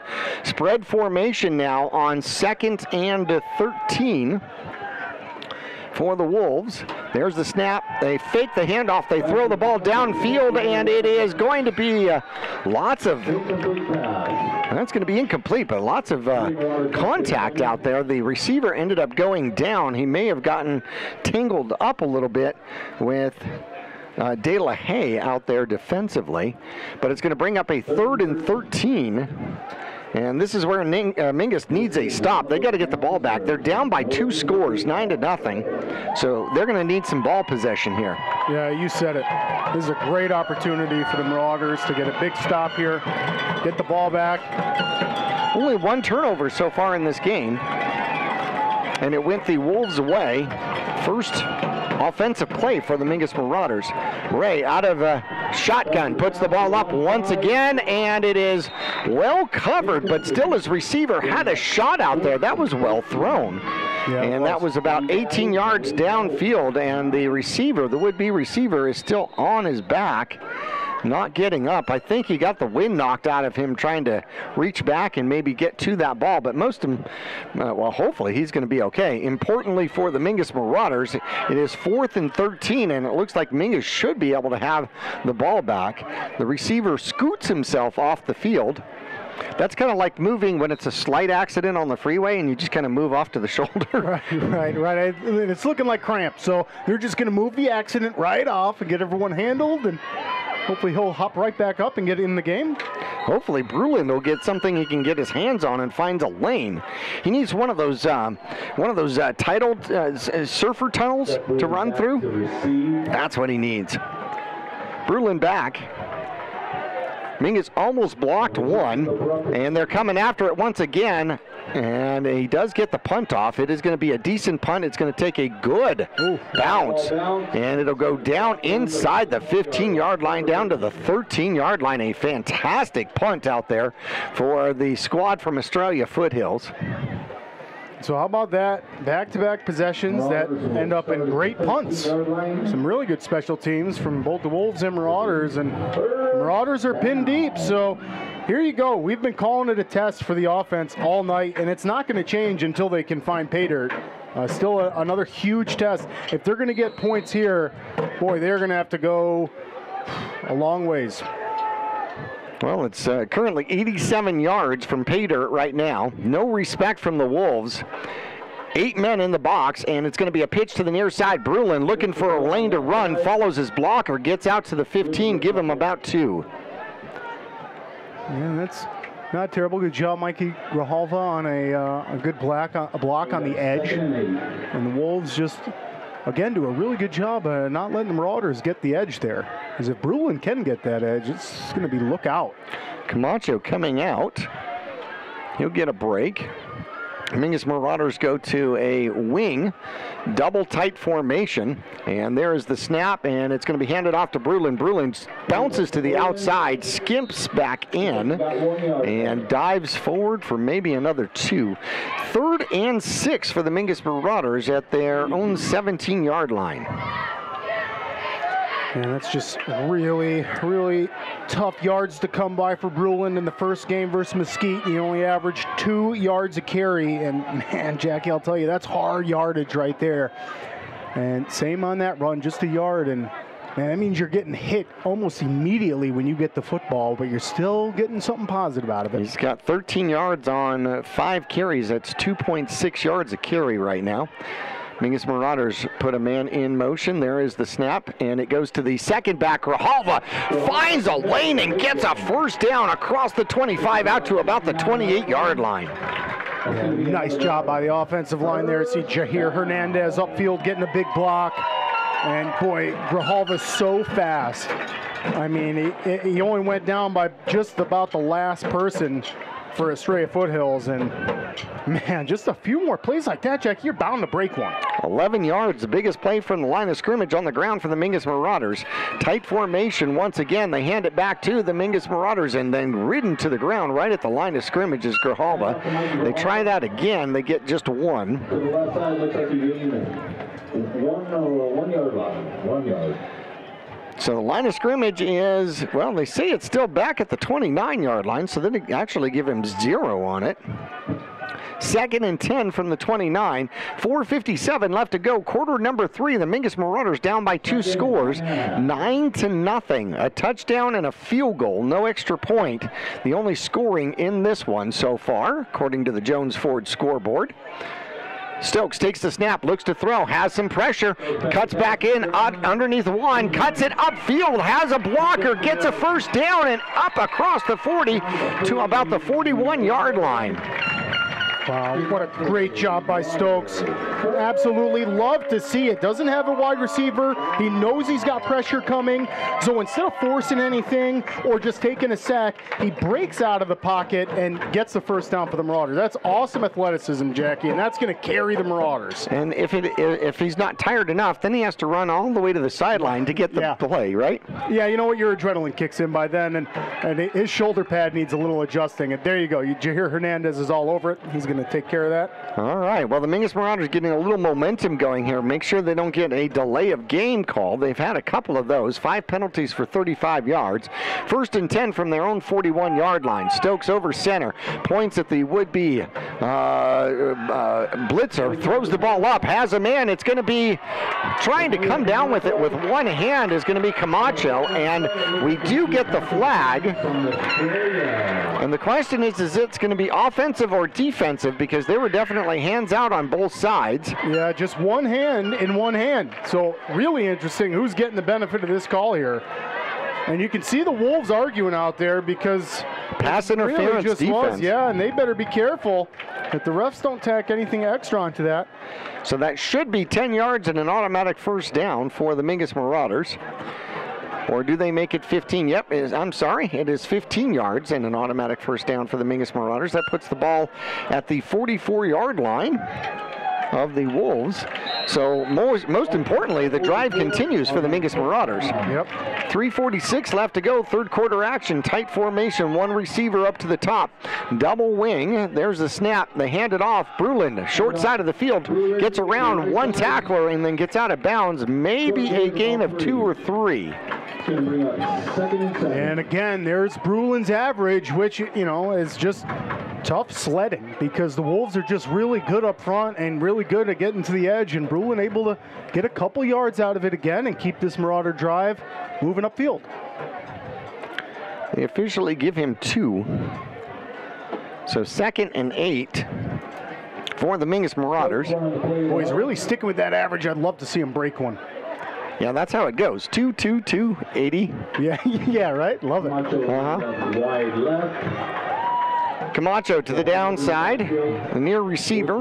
There's the snap, and they will hand it off. Gravala looking for some green grass, or I should say AstroTurf. Will get inside the 40 down to about the 39-yard line. Decent gain. It's going to bring up 3rd and somewhat manageable, maybe 3rd and 5 as Grijalva will gain 3. And that's good football knowledge and football smarts there, that he just wraps the ball with both arms as he goes down. He's getting tackled by a couple Wolves there, and ball protection's number 1. We are going down. Mingus gave up the ball 3 times in week number 1, gave it up once, first offensive play this game.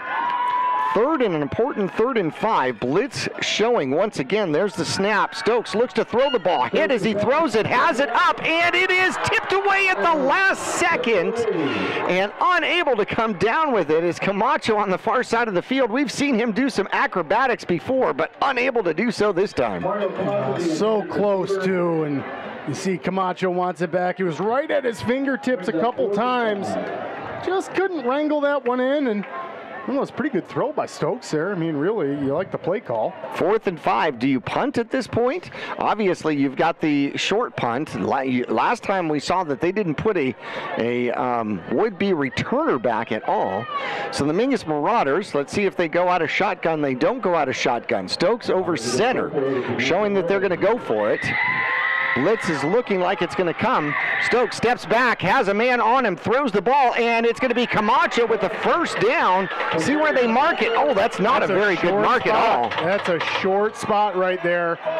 That's a real short spot. It looked like Camacho had the first down by at least a yard. And you see both squads pointing the other direction. It looks like they're going to give Marauders the first down now. They should give the Marauders a first down because he caught the ball 2 yards further downfield, but that's where he got pushed back to. Boy, it's going to be an interesting call here, and you can see the Wolves sidelines over there animated. They're saying, no way did he get it. And the Marauders saying, yes way. And they're going to move the chains. It's going to be a first down for the Mingus Marauders. Yeah, what a big first down. You can see the crowd here going crazy because that's a big first down. And 2 minutes and 40 seconds left in the third quarter. Marauders don't have any points, but that'll get them closer. 34-yard line, the line of scrimmage. They hand it off, and no, keeping it is going to be Stokes. Stokes around the corner, gets tripped up behind the line of scrimmage, dives back, gets back to the line of scrimmage, maybe picks up one. Makes for an easy trip to the sidelines there for Stokes. He was already over there. Yeah. So now he's just jogging back to the huddle. That was the whole concept for the play, right? Let's make this easy. All right, second and 9, 1 yard gain on the play. Mingus goes a tight formation, overloading the far side of the field. There's the snap, and it is going to be a pitch. Brulin trying to get the corner, cuts it back in, gets some yardage, maybe a couple, and then there is a fumble at the end of the play. Let's see if they blow it down. And they are calling him down. Well, now they're going to talk about it. Boy, the Wolves are celebrating. And the Wolves say that they got it, and so do the referees. So it is going to be a fumble by Bruland out there, and the ball will get turned over at the 32-yard line. Boy, this is some of the toughest sledding I have seen for an offensive team here tonight. I mean, the Marauders have put together at least 3 drives that went longer than 40 or 50 yards and are unable to get points out of it. Oh man, just a little bit disheartening, but you know what? You got to shake it off. Some of you guys are going back out to play defense right now. You got to shake it off, get that ball back. Mingus' first score last week was a defensive score, and they hand it off up the middle, runs right into Latham, and the Marauders will stop it short for 2. Yeah, nice job by the interior of the defensive line there, just giving them nowhere to go. He called it Latham's out there, saw Bowers out there. Billings, the running back, number 25, first time I've seen him out there. And he'll pick up 2. Second and 8 from the 34-yard line. 9-0 your score late in the third quarter. There's a snap. They hand it to the second back. A little bit of a delay going the opposite direction. One man to beat, and he's got him beat. He's at the 30. He's at the 20. No, pardon me, down to the 25-yard line. A huge gain out there from the 34-yard line. And that was number 1. That's going to be Walkner on the carry. Walkner, just a junior for the Wolves. Jackie, scary thing to think about is a lot of these Wolves are coming back. 40 yards on the scamper out there. And it was just a matter of time. I mean, both sides playing pretty stout defensively, not letting any big chunk plays, and there's one right there. 36-yard line, there's the snap, and the quarterback's going to keep it. He will get sacked behind the line of scrimmage. Bowers getting to him. And it's going to be -2 yards. And 2nd and 12. That is the first time that the quarterback has kept the ball here in the second half. It's been sacked now 3 times. And they're taking their time at the line of scrimmage with 12 seconds left, and we're coming up to the 4:48 here in a moment. They're going to let the time go, so we're going to take a break. 9-0 is your score here from Mingus Union High School. It'll be 2nd and 12 for the Wolves when we return after this. When you're looking for a plumber, no matter the job, call D-Best Plumbing.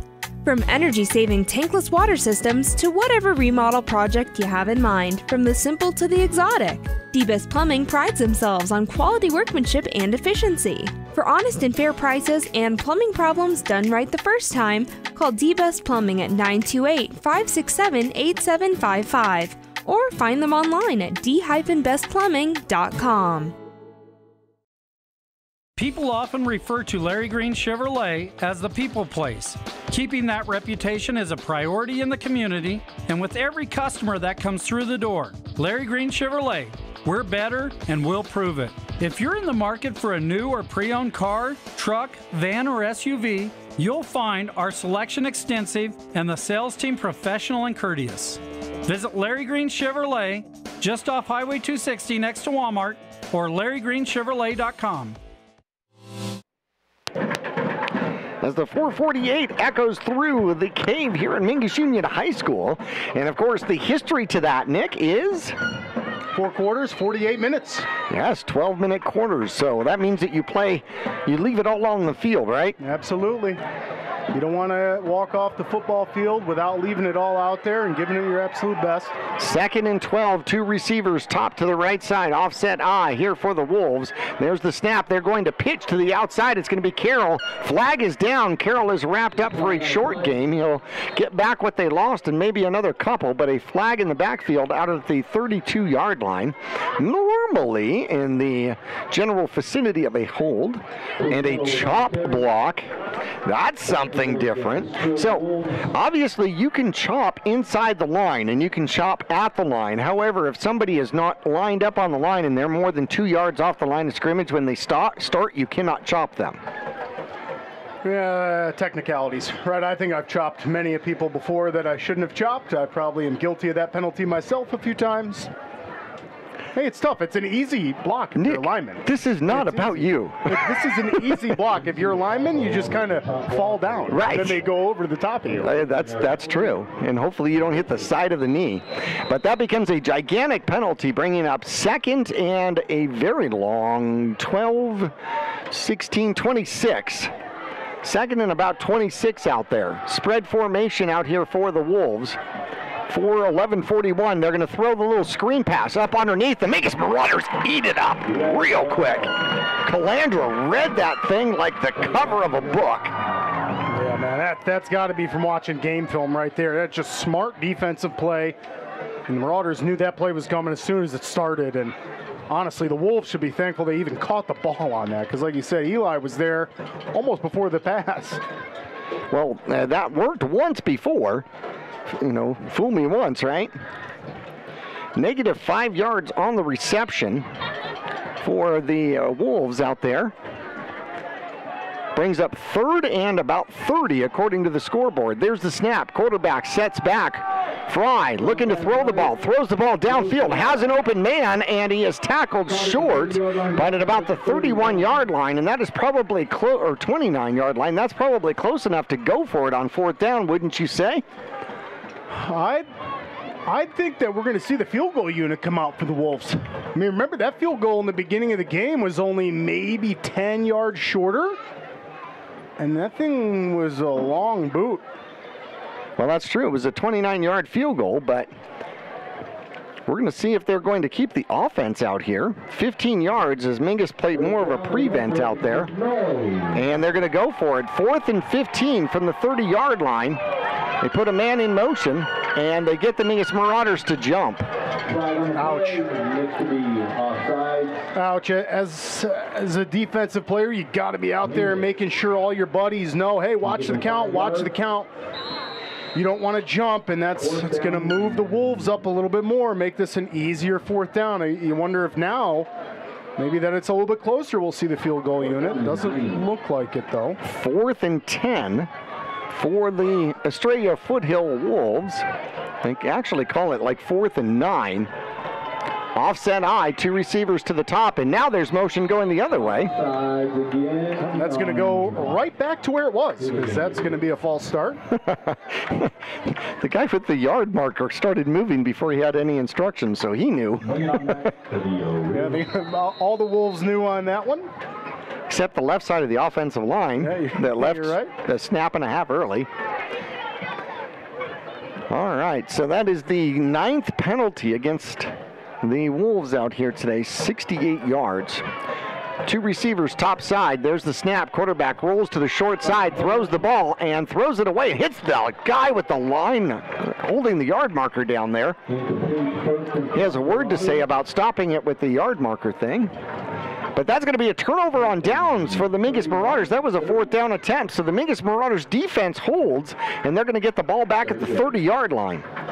And got to give my pancake out already. Isaiah Latham on that play just blasted through the line of scrimmage and put one of the running backs flat on his butt. So now, can you get a defensive pancake? Of course, that's what it's called right there. All right. That blocker went down on his back, and that's what we call a little pancake. Mingus Marauders, fourth quarter, 9:22, down by 2 scores. They're going to mix it up. Brulin's coming to the outside, gets around one man, tries to cut back up, gets to the 35-yard line. Had to fight and struggle to get 5 yards on that one. And you see Clay Bowers on the edge there, he's got a couple blocks going on. He was trying to work on 2 defenders, but nice job by Brulin. That's just kind of the Wolves playing smart defensively. But Brulin trying to catch the edge, and he doesn't quite get there. I mean, I guess he got there, but then cut back in. Time becoming a factor for the Mingus Marauders, trailing 9-0. They've got to put together a drive that, of course, scores, but then they've got to protect as much time on this clock as they possibly can to get the ball back. Wolves show blitz once again, and they're all over Stokes. Stokes goes down. He will get sacked and lose a couple.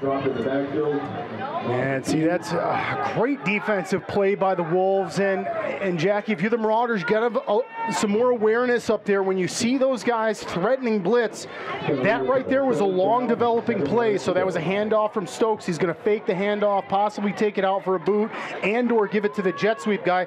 But you just don't have time. Not when they're blitzing both gaps like that. So that's a tough one. And obviously, Stokes just being a junior up there, a second varsity start. You know, these dominoes will fall in place. 8 minutes left to go. The Wolves show blitz once again, and the Marauders move, jump all over the place. And that's going to be a penalty against Mingus. They're 7th, 45 yards in penalty yards against the Mingus Marauders. That is going to bring up a 3rd and 12 for Mingus. And the penalty, however, they keep the clock rolling. So the penalty somehow doesn't stop the clock.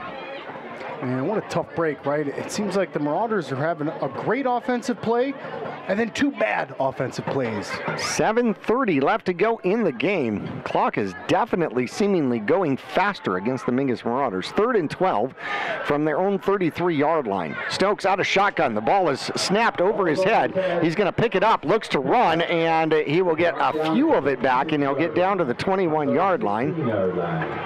Or 16-yard line, I'm sorry. I don't even know that he had time to throw that away. I don't even think he had time. I mean, Stokes picks up that ball, and he's got nothing to do except cover it up with both arms and go down. And just another tough break for the Marauders offense on just kind of a technicality. Snap over the head does it. So that is going to be another sack, but negative 11 yards on that one.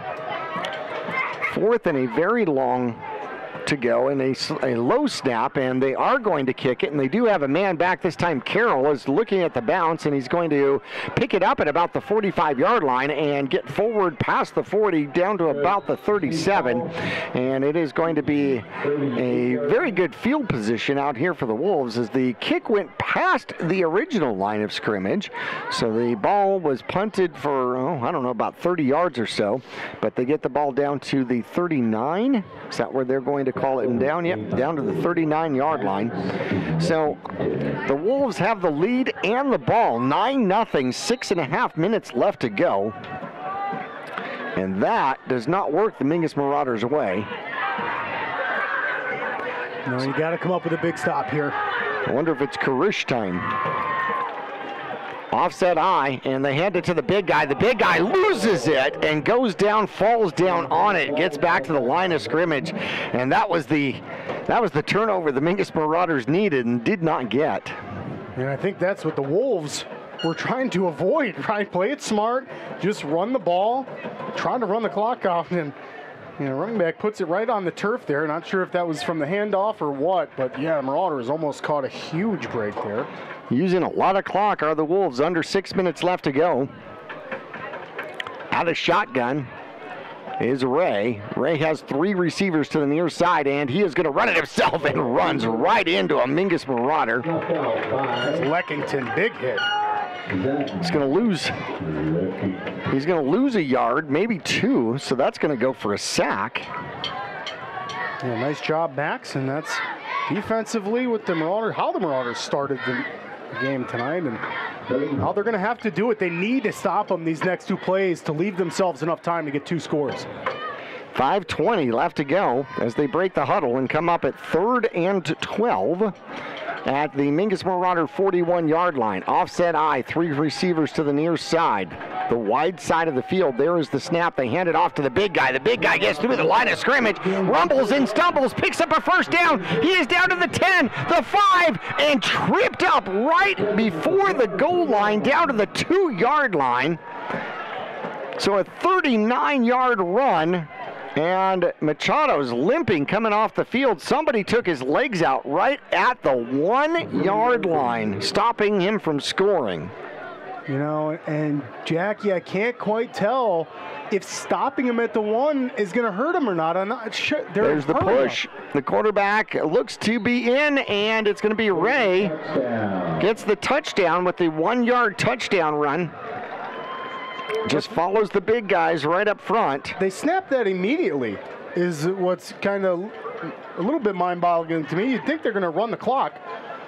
Oh, they were going for the points to separate themselves out once you got down to the 1-yard line, because even if you didn't get it, then you could play clock. But they wanted to get the points, and they did get the points. Yeah, they sure got them. So 4th quarter, 4:47 left to go. Rupp comes in for the extra point.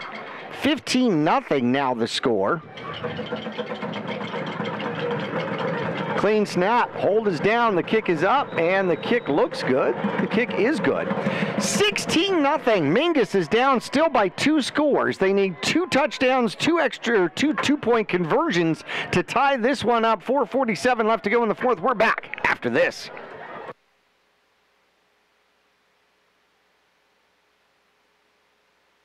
For 30 years, Rock Zoo screen printers have provided Northern Arizona with clean, crisp, quality screen printing. They work with you to make the right choices in creating the right artwork and message to put forth your best image. Choose from brand name products and even fashion-forward designs, including caps, tees, sweatshirts, polos, and jackets. Make Rock Zoo your choice for work and sports uniforms, workwear, resort wear, and more. Find out more at ROKZooTees.com. Rock Zoo screen printers in Cottonwood, where clothing comes to rock.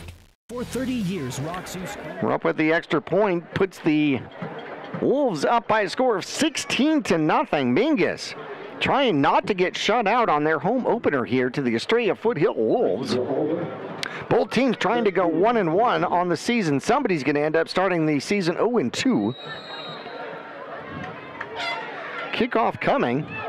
Mingus could use a special teams play, but they're not going to get it. They're just going to kick it out of bounds and give the Mingus Marauders the ball at the 35-yard line, which is probably smart. Why take the chance of a run back against your squad, especially when you can play some defense, and you've been playing pretty decent defense against the Mingus Marauders. Yeah, I couldn't agree more. That's a smart play to do. Just a little squib kick. Now you don't want the Marauders to get a chance to run it back, and yeah, you're most certainly right. It's going to have the Marauders try to go 65 yards to get it. It's definitely not out of reach. They need 2 scores, but there's enough time to do it. They're going to have to score, get the 2 points, come up with a huge stop, and then do it again. What Mingus has been missing has been the big play out here today. Stokes in the backfield, takes the snap, looks to throw, has time, throws it downfield. It's a jump ball out there for Camacho, and he can't come down with it. Decent coverage out there by number 5, which is DeBoard rather. Yeah, great job by the offensive line to give Stokes some time there. I mean, Stokes put up a nice ball, and for just a second, you think Camacho's going to come down with it, and the Wolves playing good defense down there with him. The defensive back was right there alongside him.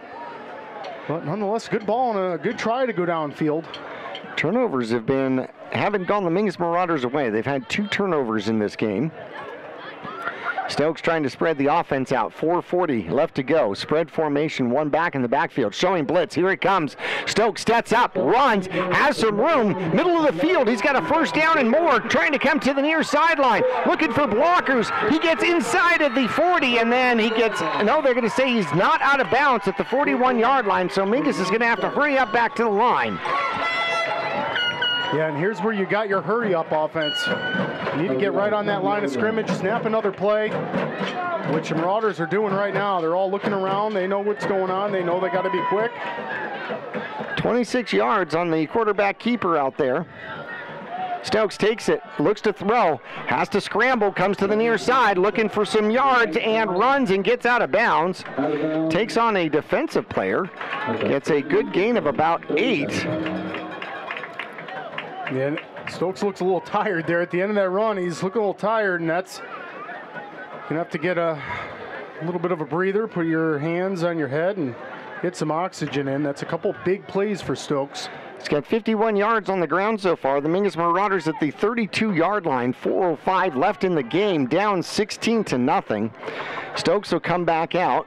Grijalva's out there. Leckington will come to the near side, so the tight end will line up as a receiver. One back in the backfield. Spread formation for the Marauders. Stokes looks to throw. Has a little bit of time. Steps up. Brings it back down, and then will get buried out there. And the sack will go for a negative 7 yards, 6 yards out there.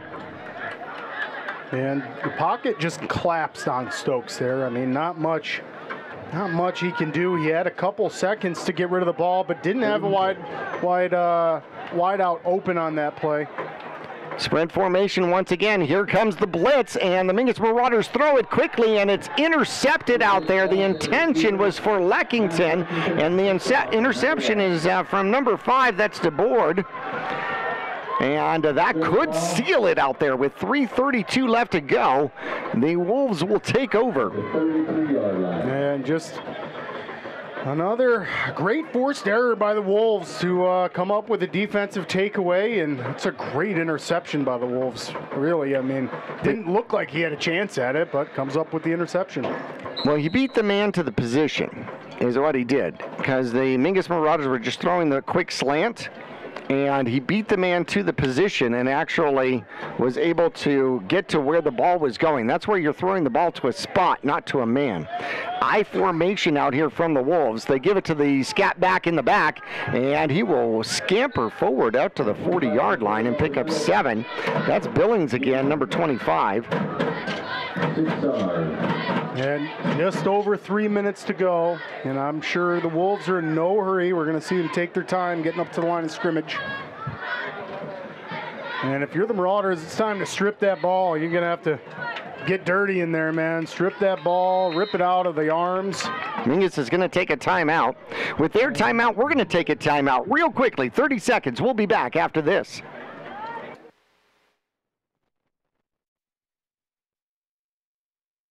Starting in the late 1920s, Grandpa Gettle and his brothers laid the groundwork for what would become a family legacy. Almost 100 years and 100 patents later, Gettle's High Desert Mechanical continues to raise the bar of quality heating, cooling, and plumbing products and services throughout Yavapai County and Flagstaff. Call Gettle's High Desert Mechanical Heating, Air Conditioning, and Plumbing at 567-2200 or online at goettlshdm.com. Providing solutions for your comfort. Don't settle. Get Gettles and go Marauders. 16-0. The Wolves with the ball and the lead. 3:07 left to go. Quarter number 3. Jackie Bessler, Nick Yatsinko along with you. And the Jones Ford scoreboard says Estrella Foothills 16-0 over the Mingus Marauders. Home opener for the Mingus Marauders. Next week, we are on the long road. The long road. We take 260 until it ends. Almost. When we go White Mountains. Well, yes, the White Mountains, which we hope are not white when we're actually going out there. Rye is in the backfield. He has one offset back. Receiver in motion. There's the snap. The jet sweep goes to the far side, and it'll go for a first down. Mingus is trying to hold him up and actually strip the ball. They give up the first down in the process, as scampering for 5 yards is number 10 out there, which is Richardson. Yeah, and that first down is going to allow the Wolves to really milk the clock here. I'm almost certain we're just going to see some running plays. Wouldn't be surprised if we saw some kneels. Kneels? Some victory formation kneel downs. Not like multiple people named Neil or something like that.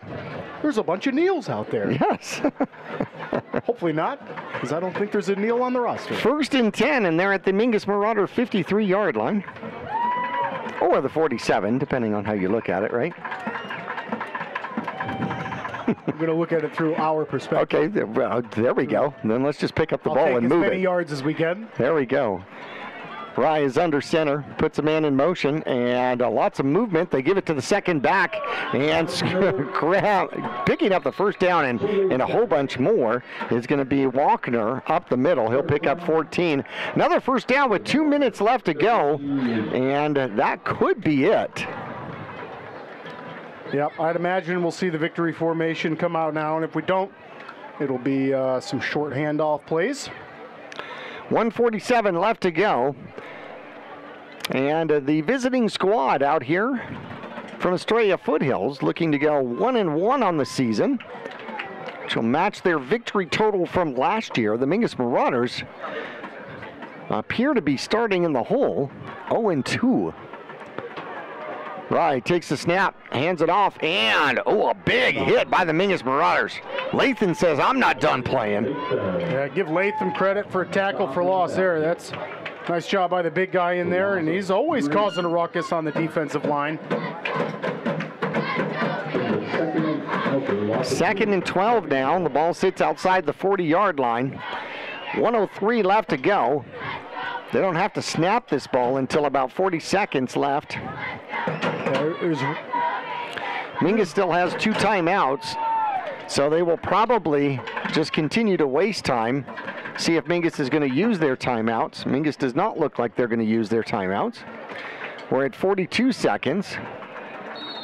And we're going to see if we get a delay of game. No, we get a timeout. And a timeout is out on the field by the Estrella Foothills Wolves. So they ran as much time off the clock and then took the timeout, which is really interesting. So they really only have to play, they only have to run one more play. Yeah, you just need to kneel the ball here. It's not. Yeah. Shouldn't be a hard decision. No, but from up here in the box, I guess it just looks a little bit easier up here. And I'm not quite sure what the game plan could be for the Wolves. I will say this: when I was coaching the first game when we were winning and we were down within a minute, I actually had another coach come up and elbow me and go, "You know, you can kneel on the ball." And I went, "Oh my gosh, I can! Holy cow, I completely forgot." So I had to call a timeout to teach them the victory formation like this one out here. Maybe that's what just happened. Yeah, that could be the situation. And they do take the kneel down.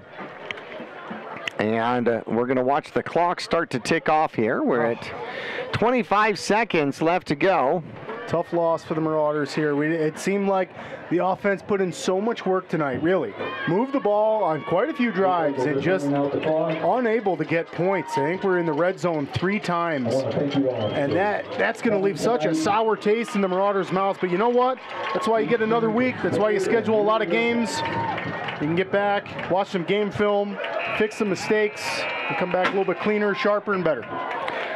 Well, time runs out on this one. The Mingus Marauders are shut out tonight by a score of 16-0 by the Estrella Foothills squad.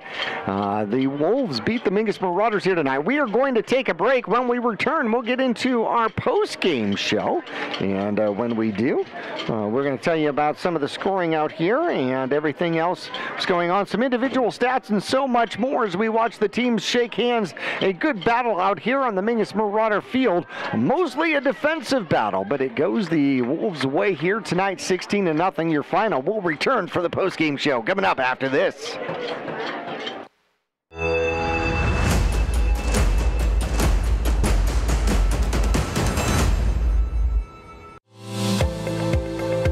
Choose the region's most comprehensive heart program. Choose care close to home. Choose world-class surgeons. Choose Northern Arizona Healthcare. Choose precision. Choose innovation. Choose robotic-assisted knee and hip replacement. Choose Northern Arizona Healthcare. Yavapai College has many degree and certificate programs to get you on track to a rewarding, well-paying career in a variety of industries such as healthcare, manufacturing, construction, elementary education, and art. Fall semester starts on August 15th, so there's still time to register.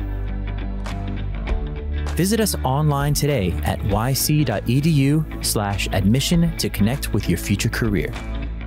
For 30 years, Roxu screen printers have provided Northern Arizona with clean, crisp, quality screen printing. They work with you to make the right choices in creating the right artwork and message to put forth your best image. Choose from brand name products and even fashion-forward designs, including caps, tees, sweatshirts, polos, and jackets. Make Roxu your choice for work and sports uniforms, workwear, resort wear, and more. Find out more at rokzootees.com. Roxu screen printers in Cottonwood, where clothing comes to rock. I'm Chris. And I'm Tandy, owners of Taylor Waste. We're homegrown in the Verde Valley and nearly your last local choice.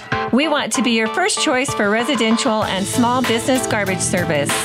Get a free month service when you make the switch to Taylor Waste. And enjoy monthly service as low as $16 per month. Visit TaylorWaste.com for more information. Or to start service, call Taylor Waste at 649-2662. Taylor Waste, service tailored to your needs. People often refer to Larry Green Chevrolet as the people place. Keeping that reputation is a priority in the community and with every customer that comes through the door. Larry Green Chevrolet, we're better and we'll prove it. If you're in the market for a new or pre-owned car, truck, van, or SUV, you'll find our selection extensive and the sales team professional and courteous. Visit Larry Green Chevrolet just off Highway 260 next to Walmart or LarryGreenChevrolet.com. Back here at Mingus Union High School, the final score is 16-0. The Mingus Marauders on the wrong side of a goose egg. And the scoring was mostly in the first quarter. It was 9-0 here at halftime. A 6-yard run by Carroll with the missed extra point made it 6-0. And then a 29-yard field goal by Rupp made it 9-0 in the first half. In the second half, a 1-yard plunge by the quarterback Ray, the only score of the second half. And that was following a 39-yard rumble and stumble by Karash that set him up at first and goal from the 1, and that was with 4:47 left to go in quarter number 4. So the Mingus Marauders certainly had their work set out for them here today. Had multiple times in the red zone and unable to get it done offensively out here.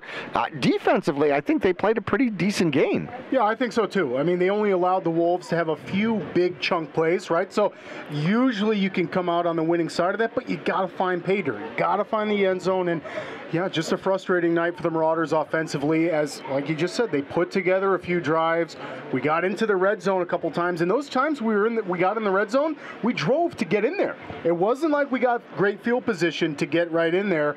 We drove, and we had a couple first downs to get in there. So very, very frustrating for the Marauders. They're going to go back to the film room, and I know the turnovers played a big factor. There was actually 3. There was actually 3, 2 fumbles and the interception, the last pass there by Stokes. That's right. Made the third turnover. So 3 turnovers in game number 1 against the Wildcats, 3 turnovers in game number 2 here. And so, obviously that's going to be really hard to come back from. Now, against the Wildcats, they had 3 turnovers back, but they didn't take anything away from the Wolves here. The Wolves kind of, kept the pack in line and did not give the ball up. Tried a couple of times, but didn't. Yeah, and if you kind of look at those turnovers, right? 3 in the first game, 3 in this game. These games aren't blowouts by any means. The Marauders should have been in this one tonight. And yeah, if you can give the Marauders 2 takeaways, or maybe we don't turn it over 2 of those times, it could be a whole different game. It could be up by a score, and that's how it ends. But nonetheless, got to clean up those technicalities. And just the second game of the season, Estrella Foothills looked a little bit sharper than the Marauders tonight. Yeah, I mean, they did. They were, I mean, at the beginning of the game, it was a defensive battle. I didn't think anybody was going to move the ball at all. I mean, the first quarter, I think the total yardage for both teams total was like 28 yards. And so, I mean, nobody was moving the ball here in the first half. But Estrella Foothills just decided that we are going to put our foot on your throat and we're going to blitz every play because we don't think you can beat the blitz. And for the most part, they were right. The Mingus Marauders unable to overcome a blitz from some rather sizable linebackers out there, and it was a gamble that the Wolves took out here, and it worked for them. They were able to shut out the Mingus Marauders here tonight. Mingus should have been able to break that blitz and force them into a more traditional defense, and just unable to get it done during the course of the game. I think that could have made a huge difference. Yeah, and I thought the Marauders are really starting to figure that out, right? I felt like towards the end of the game, Stokes was really getting used to seeing that blitz and even changing the play up a couple times or getting rid of the ball quicker. So the longer this game would have went on, I feel like the more successful we would have been. But again, it goes back to you got to find pay dirt when you're getting close enough. You got to be able to get in there and get points, because it's just frustrating when you can drive the ball, and then you're walking off the field with no points. All right. So that's, we'll throw that to the turnover category. I mean, once the Marauders can maybe fix that a little bit, I'm going to assume that we're going to be on the other side, winning these games then. So. Oh, Mingus will be on the road coming up next game. We're going to talk about that. We're going to talk about individual stats when we return to the Cave here at Mingus Union High School after this.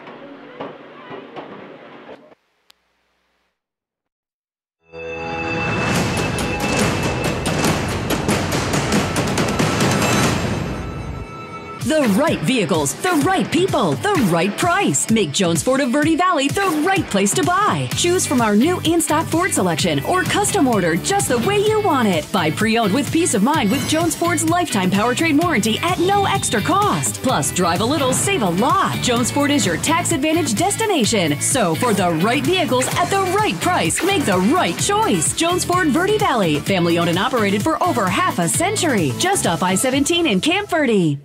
I'm Chris. And I'm Tandy, owners of Taylor Waste. We're homegrown in the Verde Valley and nearly your last local choice. We want to be your first choice for residential and small business garbage service. Get a free month service when you make the switch to Taylor Waste. And enjoy monthly service as low as $16 per month.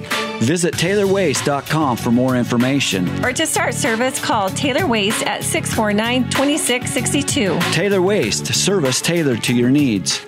Starting in the late 1920s, Grandpa Gettle and his brothers laid the groundwork for what would become a family legacy. Almost 100 years and 100 patents later, Gettle's High Desert Mechanical continues to raise the bar of quality heating, cooling, and plumbing products and services throughout Yavapai County and Flagstaff. Call Gettle's High Desert Mechanical Heating, Air Conditioning, and Plumbing at 567-2200 or online at goettlshdm.com. Providing solutions for your comfort. Don't settle. Get Gettle's and go Marauders.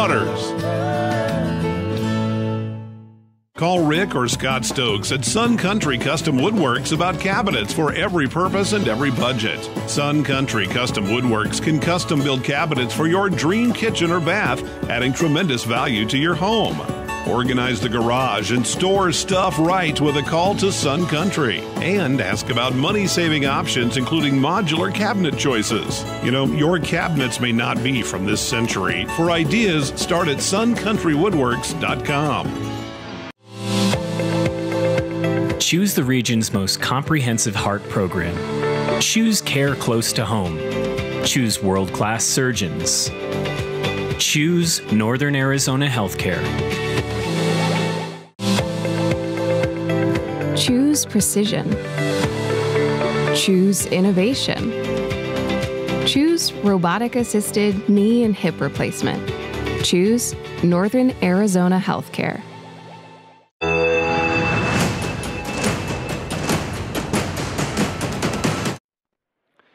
Welcome back here to Mingus Union High School. Some individual stats here for the victorious Wolves from Estrella Foothills. Ray, the quarterback, Ray, ended up with 5 completions. He was 5 for 15 in the game for 55 yards. That's a lot of 5s. On the ground, though, 162 yards on 27 carries for the visiting squad. Karosh ended up with... Let's see, he ended up with 85 yards and 11 carries. One big one for 39 yards out there. Had a 6-yard touchdown. No, sorry, that was Carroll that had the 6-yard touchdown as well. And leading receiver for the visiting squad was going to be P.J. Bailey, who had 53 yards on 4 receptions out there for the Wolves. For the Mingus Marauders, Stokes here tonight, well, he had some trouble on the ground, but he still ends up with 45 yards on 19 carries. That includes all the sacks that he had during the course of the game. Gravala had 21 yards on 7 carries. Bruland, 7 carries for 21 yards, as well as the Mingus Marauders put together on the ground 35 carries for 62 yards. In the air, Ring Stokes started 4 for 4 to start the game for 43 yards, and then ends up 1 for 4 to finish the game, and ends up 48 yards with 4 out of 8 during the course of the game. So the Mingus Marauders barely able to put together 110 yards from the line of scrimmage out here tonight, and so that's pretty big. Albeit the visiting squad put together just barely over 210, which is not a lot. You know, you're not going to score a lot of points when you can only muster 150 or 200 yards of offense.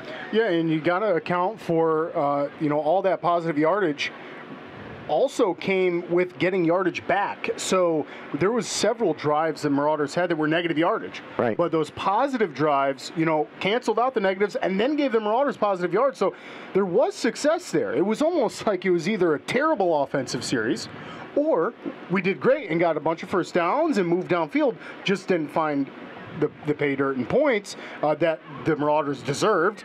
But yeah, I mean, so it was almost like the drives were great and we got a lot of positive yardage out of it, or we were shooting ourselves in the foot and moving backwards. Yeah, definitely. So the Mingus Marauders are going to try to figure out where the safety is and put the safety on so that we stop shooting ourselves in the foot. Coming up next week, we got the long drive out to, we're going to go to Lakeside, which is right next to Sholo, and a 3A team. However, going into tonight's game, the Blue Ridge squad was 2-0 against 2 3A opponents. So now we're going to play a 3A opponent. What do you expect from Lakeside Blue Ridge and a White Mountain team? Man, I feel like Blue Ridge could be even tougher than the last 2 opponents the Marauders have seen. It could be, Blue Ridge has always put together a great program. That program's won several championships.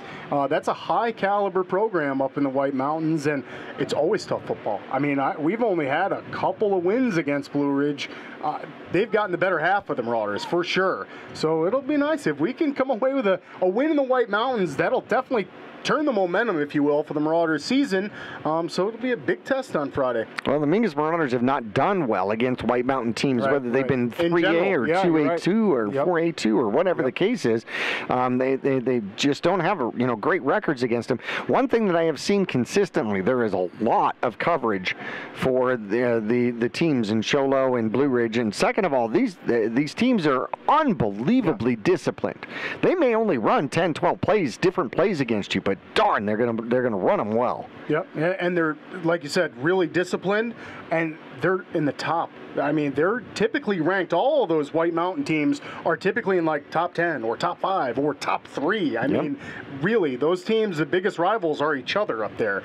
So yeah, for the Marauders, it's going to be quite a test to go up and battle a different division. I think divisions go out the window at that point. Who cares if it's 3A?